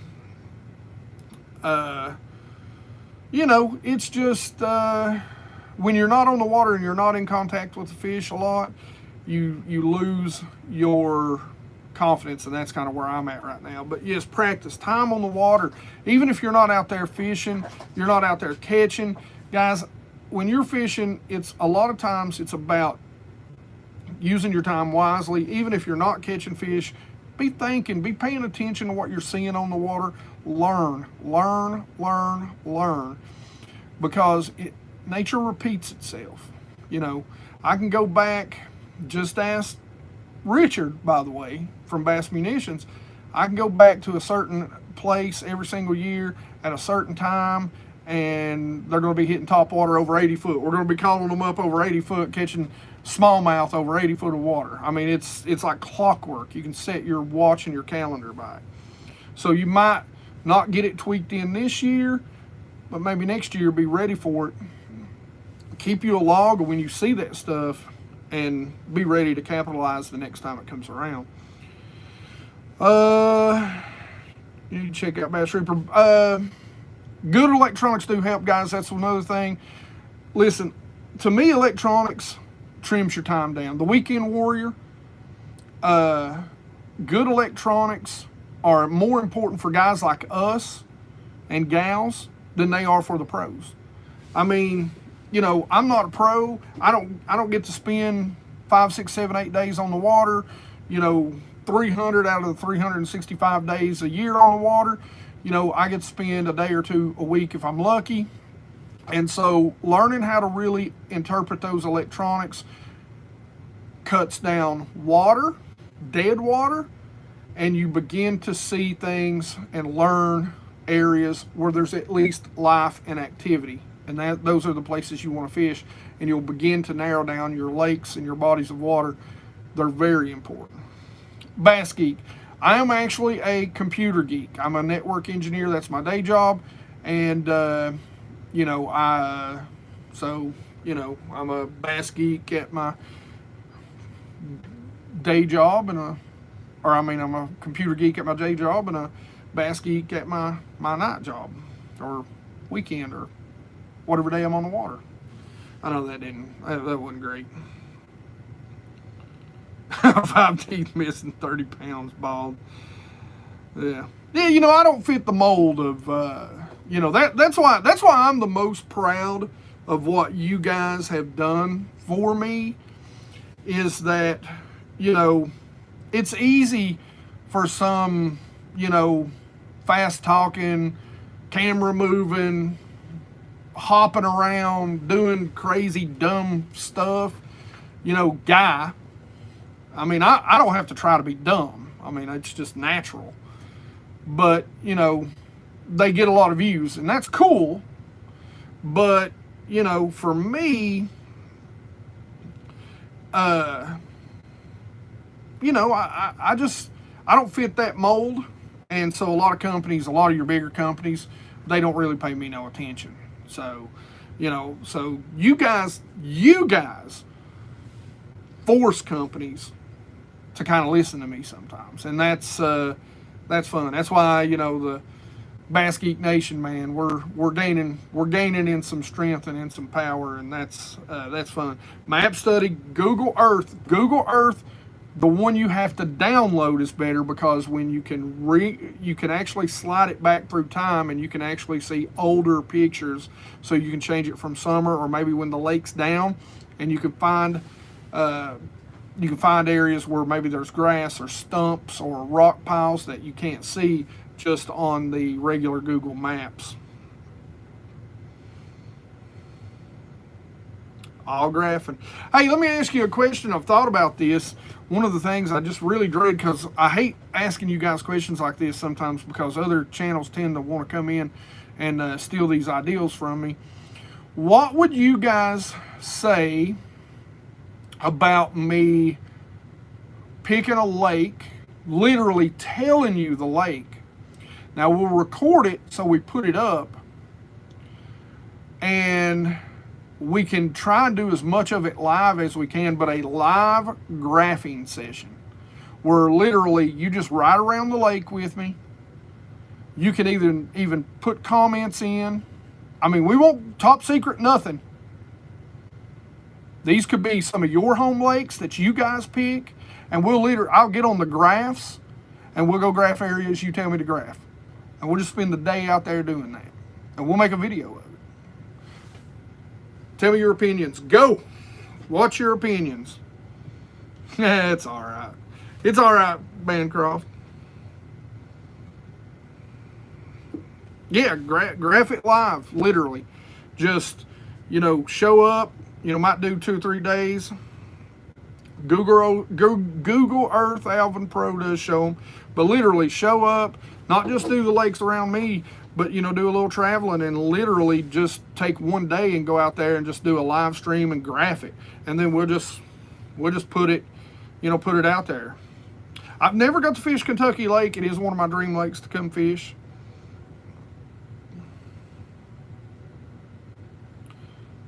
Well, I appreciate that, man. And anytime you've got any questions, guys, the one thing that... All right.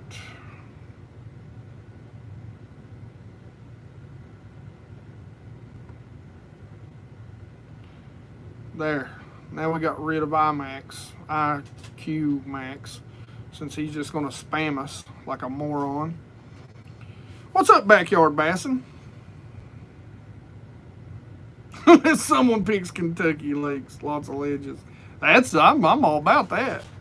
I'd spend 2 days doing that. Live map party. That's what I'm saying.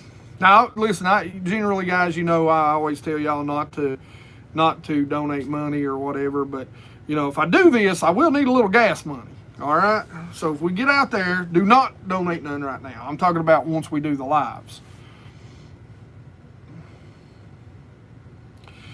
I wish they would. I will tell you this though. I've got a guy with Humminbird now, and I'm going to try to upgrade some stuff this year. I just don't know if I'm going to upgrade my entire boat. And a lot of stuff, again, guys, if you don't know, the house that I'm in right now, we're going to tear this house down. We're fighting through everything. The pandemic has now slowed us down. Hooked a gator. Whew, Polk County. No thanks on that.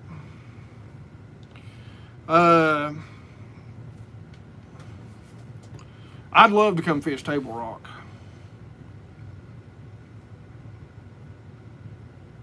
I appreciate that, Dean, and I would love to come down there and hang out with you. I think you know that. We need to make that happen. Me and you've been buds for a while. Shut off the Illinois public lakes. I've never fished Illinois. Man, I'd love to come up there, Jared, and me and you are gonna make that happen too.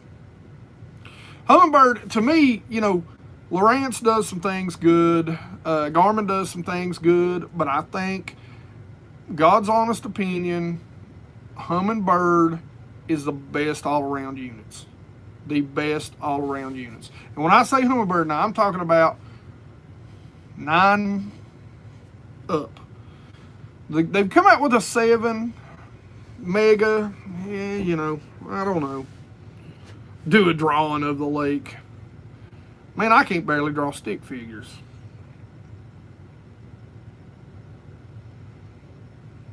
Jacob Wheeler special amount, all 3. All right, Kevin, I don't generally take showers but once a month, but you go do your thing. Top baits for pre-spawn. Jerkbait, Alabama rig, underspin. I'm trying to give you 5 here. Gosh, I know I'm missing my others. Some sort of crankbait. It can vary. We can go from rock crawlers, wiggle warts, DTs in there. Jig. Always got to have a jig. Man, I've actually thought about also selling, I I'd love to do it on an app if I could do it, but I've also thought about selling waypoint packs. I actually had 2 guys win a tournament on some of my Damiki spots on Top Secret Lake S. And you can actually see that. I actually reposted their post on Instagram and Facebook. I think Twitter too. So they actually went out. They thanked me. They won their tournament on spots they'd seen me fishing in my videos. So, you know, and it sucks because I knew that was going to be the best weekend of the year. I knew it. I've not used, I know you got the 7. The thing about, and you should always just get what you afford, but you should always, don't go cheap when it comes to graphs. Size does matter when it comes to graphs, guys. It does. Size does matter. It just becomes a pixel count thing, and, you know, and water clarity, clarity, you know, because on a 7-inch screen, 50 or 80 feet, it's going to look a lot different than 10 feet. So it makes a huge difference. Yeah, jig should always be in the top 5.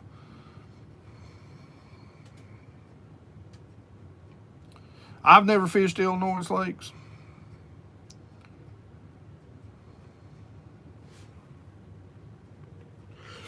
I'm telling you, I'd really like to have a Panoptix, the live version of it.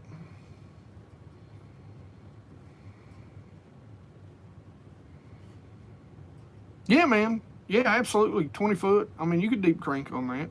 What I'd look for is edges, rock piles, structure, deep grass edges, the deep side.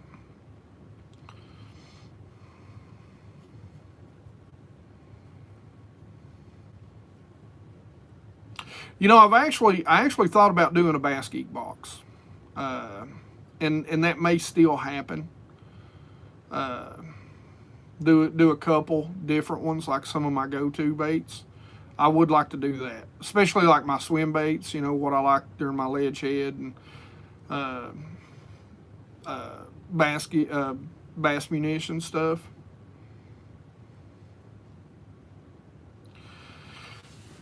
You know, once I left Lawrence and I went to Humminbird, downscan only is doable, but man, side scan just so helps you eliminate so much more water now. You know, you don't have to crisscross. Once you get to using it, you're going to be so much happier. I would love to do a tournament, and what I may end up doing, and I've been promising Connect Scale forever because I'm a big Connect Scale guy. Their new Connect Scale, the Connect Scale 2, it's awesome. And they're working constantly on their app, and they've got it up and running. And so one of the things that I would love to do is do a tournament through them. Tackle Junkie, what are you doing back? I don't know, man. Text me, and we really do need to try and figure that out. I mean, I'll give you like my 7s, and I'll come up, man. I know you don't have as much time off as me, so I'll literally come up, and we can go fish up right around you, or we can, you know, just off from there. I don't care.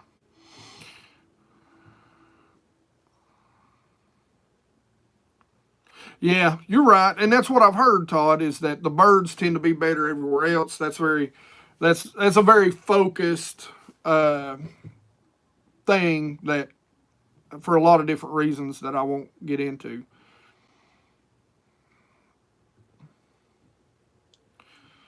Yeah, and I'd like to do like a jig box to start off with. Like, I'd like to do a jig box, a swim bait box, and what I'm thinking is like put, you know, I'd like to have you kind of pick, like, maybe allow you to pick like 3 colors so you could kind of cater it to your lake. or maybe even just do a multicolor pack. I don't know.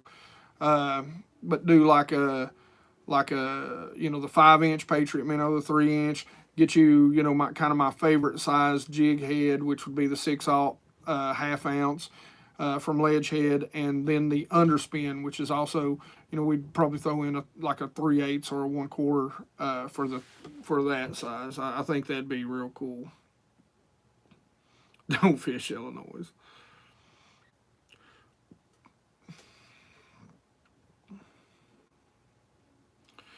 Yeah.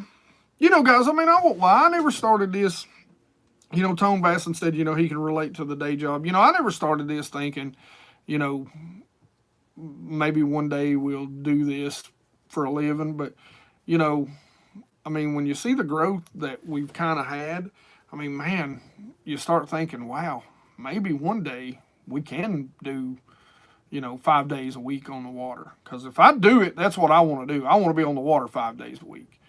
I want to be out there fishing. I mean, fishing videos every single day. I want to treat it like a job. Number one, you know, how many of you have ever said, well, if I got to fish 5 days a week, I'd be that good too? I want to know, would it be that good? I'm just wondering. I want to say yes. So, you know, we'll see. Coffee tubes. I like coffee tubes. I don't fish tubes near enough. Thank you, Jared. Me and Tackle Junkie, we're going to make it. He's already made it because he's OG. Maybe he's OUT, old YouTuber. He's the Godfather. Well, I don't know. Maybe we call Fluke the Godfather. Then he's the, you know, he's just the OUT.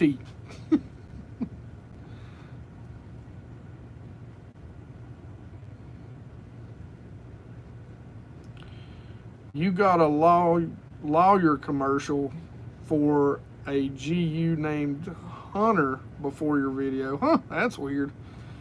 I'm not, you know, lawyers and politicians. 29.4, yes, that's awesome. Just hit the 4 today then. That's awesome.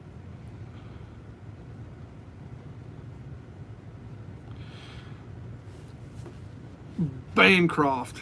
That's an interesting concept. Now, listen, I'm old, and at one point in time, I would say that I would have loved to be a pro angler. You know, I'd love to have been fishing the you know, Lake Fork, but I don't think I can hold up to that anymore. So I will say a pro YouTuber. But understand when I say that, I get real kind of irritated when other people that are professional YouTubers call themselves professional anglers. They are not making a living fishing. Even though their YouTube channel may be about fishing, they can do whatever they want in their videos. They don't have to fish. A professional angler only applies to one of two people: a guide, because he makes his living fishing, and a professional angler, a pro, who is also fishing for a paycheck. That's my definition of pro. Dating, yes, man, I friggin' love, I know where you're going. I love the chick. Thanks, guys. I will tell you, man, my wife is sick. No, she don't have corona. I don't allow that nasty beer in my house. But I am going to have to get off here.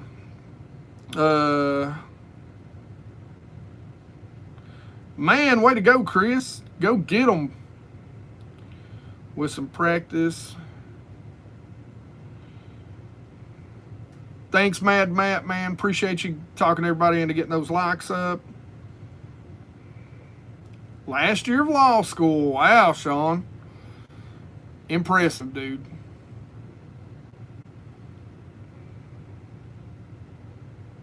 I'm getting slapped for this.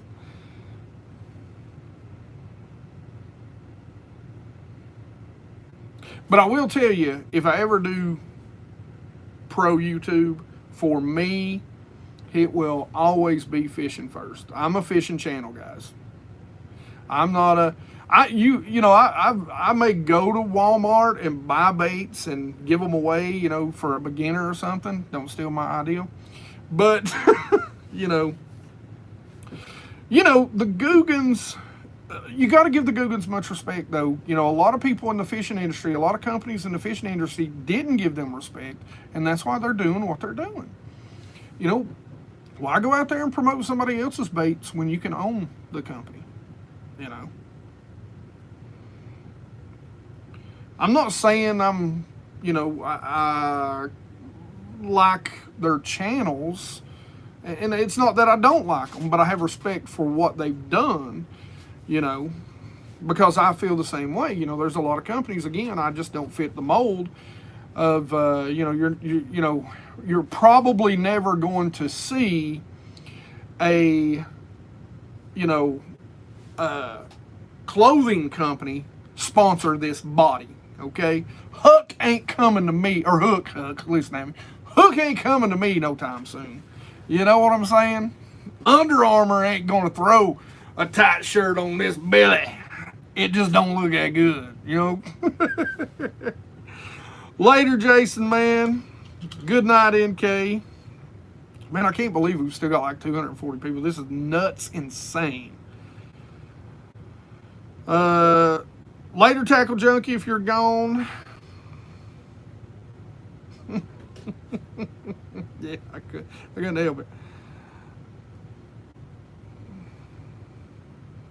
I'd say you can't wait to get there and do some practice, man. That's a heck of a lake.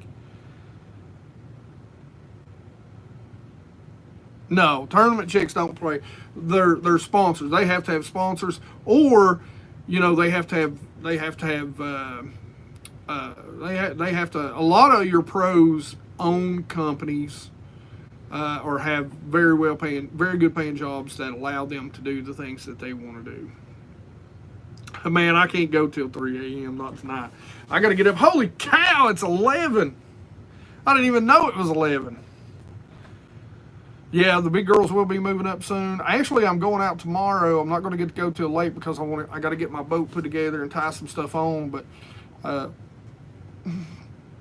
I will try to do a video. Something I'm going to do. I'm going to throw a lot of big swim baits tomorrow. Thank you, Backyard Man, and same to you. I hope you get out of this whatever you want to get. That was never my dream, but, you know, once you start gaining subscribers, you're like, holy cow, can I do this? Almost 240 in here. Yeah, I know. That's insane. You rock, Tim.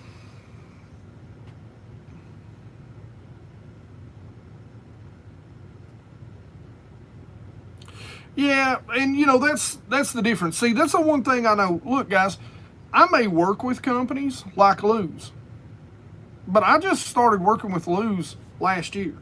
And the thing with Lou's is it's not a I can use anybody. I mean, well, they're upstairs, but I've got Tatula R types from Daiwa.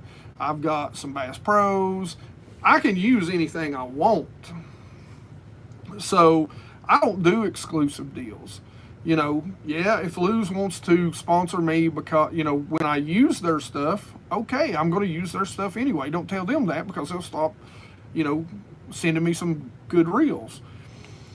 But if you go back and you look, I mean, I've talked about the LFSs, you know, the first 2 years of this channel before I ever started talking to Lou's from a business aspect. You know, same with Ledgehead, same with Ledgehog. I don't know, I'm not even sponsored by Ledgehog. I get nothing from them, but they're just friends. I like their spoons and big giant spinner baits and giant baits. Go big or go home, right? Same with Richard, you know, same with, you know, one of the things that I love, of course, is, I'm not going to pull that out, everything's going to fall, is Opticast. So I do work with some companies, but I work with them because I've always liked them. And I'm not going to let anybody tell me what I can say on my channel. And that's the difference. You don't come to me, and I know this, you don't come to me because I'm Kevin Van Dam and I'm going to go, oh man, I caught it on this Strike King 1.5 or 2.5, no matter if I caught it on some other brand or not. You want to know what I actually caught it on, and that's why I put the little picture up here, and a lot of times I'm holding the bait, and the bait's still in the fish's mouth. You know, you don't come to me because I'm a pro. You come to me because I show you, or I try to show you, the truth about fishing, good, bad, ugly. And, you know, I try to show you that, you know, they're not always biting a Patriot shad from Richard. They're not always going to be biting that swim bait. You know, they're not always going to be biting, you know, whatever else. You know, I may be using some other company rod. Well, I mean, like I said, you know, rods, reels. I use, you know, tonight we were talking about jerkbaits. There's a Fitzgerald and there's a Bass Pro Shops. So you're not here because you think I'm a pro. You're here because you want to know the truth. That's it, man. That's all I do, man. I love that reel. It's the workhorse. But, you know, even I said it earlier, the LFS, even though I love that reel, it is such the best bang for the buck, and when you can get it on sale, it's great. You know, but what did I say earlier? It's good at doing a lot of things. It's not great at it. It's not great at any one thing. That's it. That's the truth. It's a good workhorse.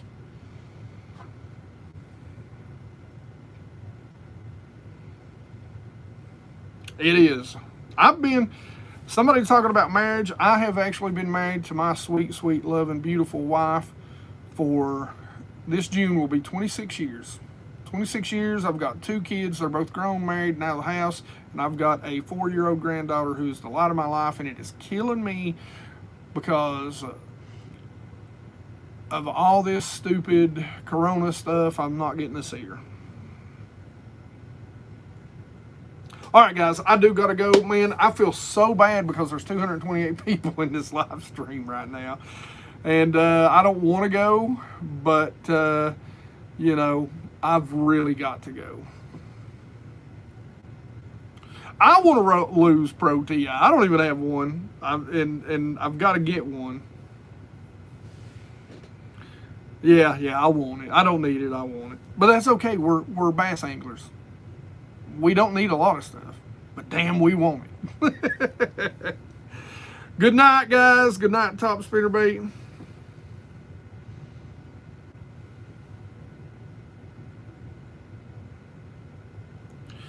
Well, now just the only thing, Top Spinnerbait, that I can say about that is be careful. Everybody changes. Nobody stays the same. You know, I may, because I'm dying to get my hands on an SLX. That's a $100 reel. It's one I haven't tested yet. So I want to see how it compares to I may get a hold of that reel and be like, oh my God, this is the best reel ever. You know, so just be careful. You know, cut guys some slack on certain things. You know, I get a lot of crap because, like I said, I do work with MTB. But I work with MTB so I can give back to you guys. So I can give that box away every single month. So I can do something for you, not for me, for you. I don't get anything but the box, and I give that away to you every single month. So cut some guys some slack every once in a while. Guys, it is a lot of hard work to do this, and for you guys that know, that do the channel, it you know, to really do it, I mean, it's a lot of work, man. It's a lot of work. You got to believe in your sponsor. That's the key. You know, if you're doing it because they're just, you know, going to give you free stuff or whatever, you're doing it for the wrong reasons. Exactly, or don't go with them. Be good, guys. Be good, Tom. Be good, everybody. Thank you for so many. Thank you, Tackle Junkie. Make sure you go subscribe. Everybody that's in here, make sure you go, 40 hours. Listen, guys, go back and watch my on the water or fishing YouTube. When I do those little 10, 15, 20-second intros, Those can take up to 4 hours to edit. Think about that. For 20 seconds, 4 hours to edit. So, and they ain't even that good. You know, they ain't John B, but you know, I mean, it is what it is. Well, you know, like I said, I just try and do that to give guys, put more baits in guys' hands, you know, because I got a bunch. And thanks to you guys, I get to buy more. And, you know, I get to do a lot of cool stuff and meet a lot of cool people. And, you know, hopefully, that's the one thing I want to do as we grow is make sure that I'm giving back to you guys more and more and more.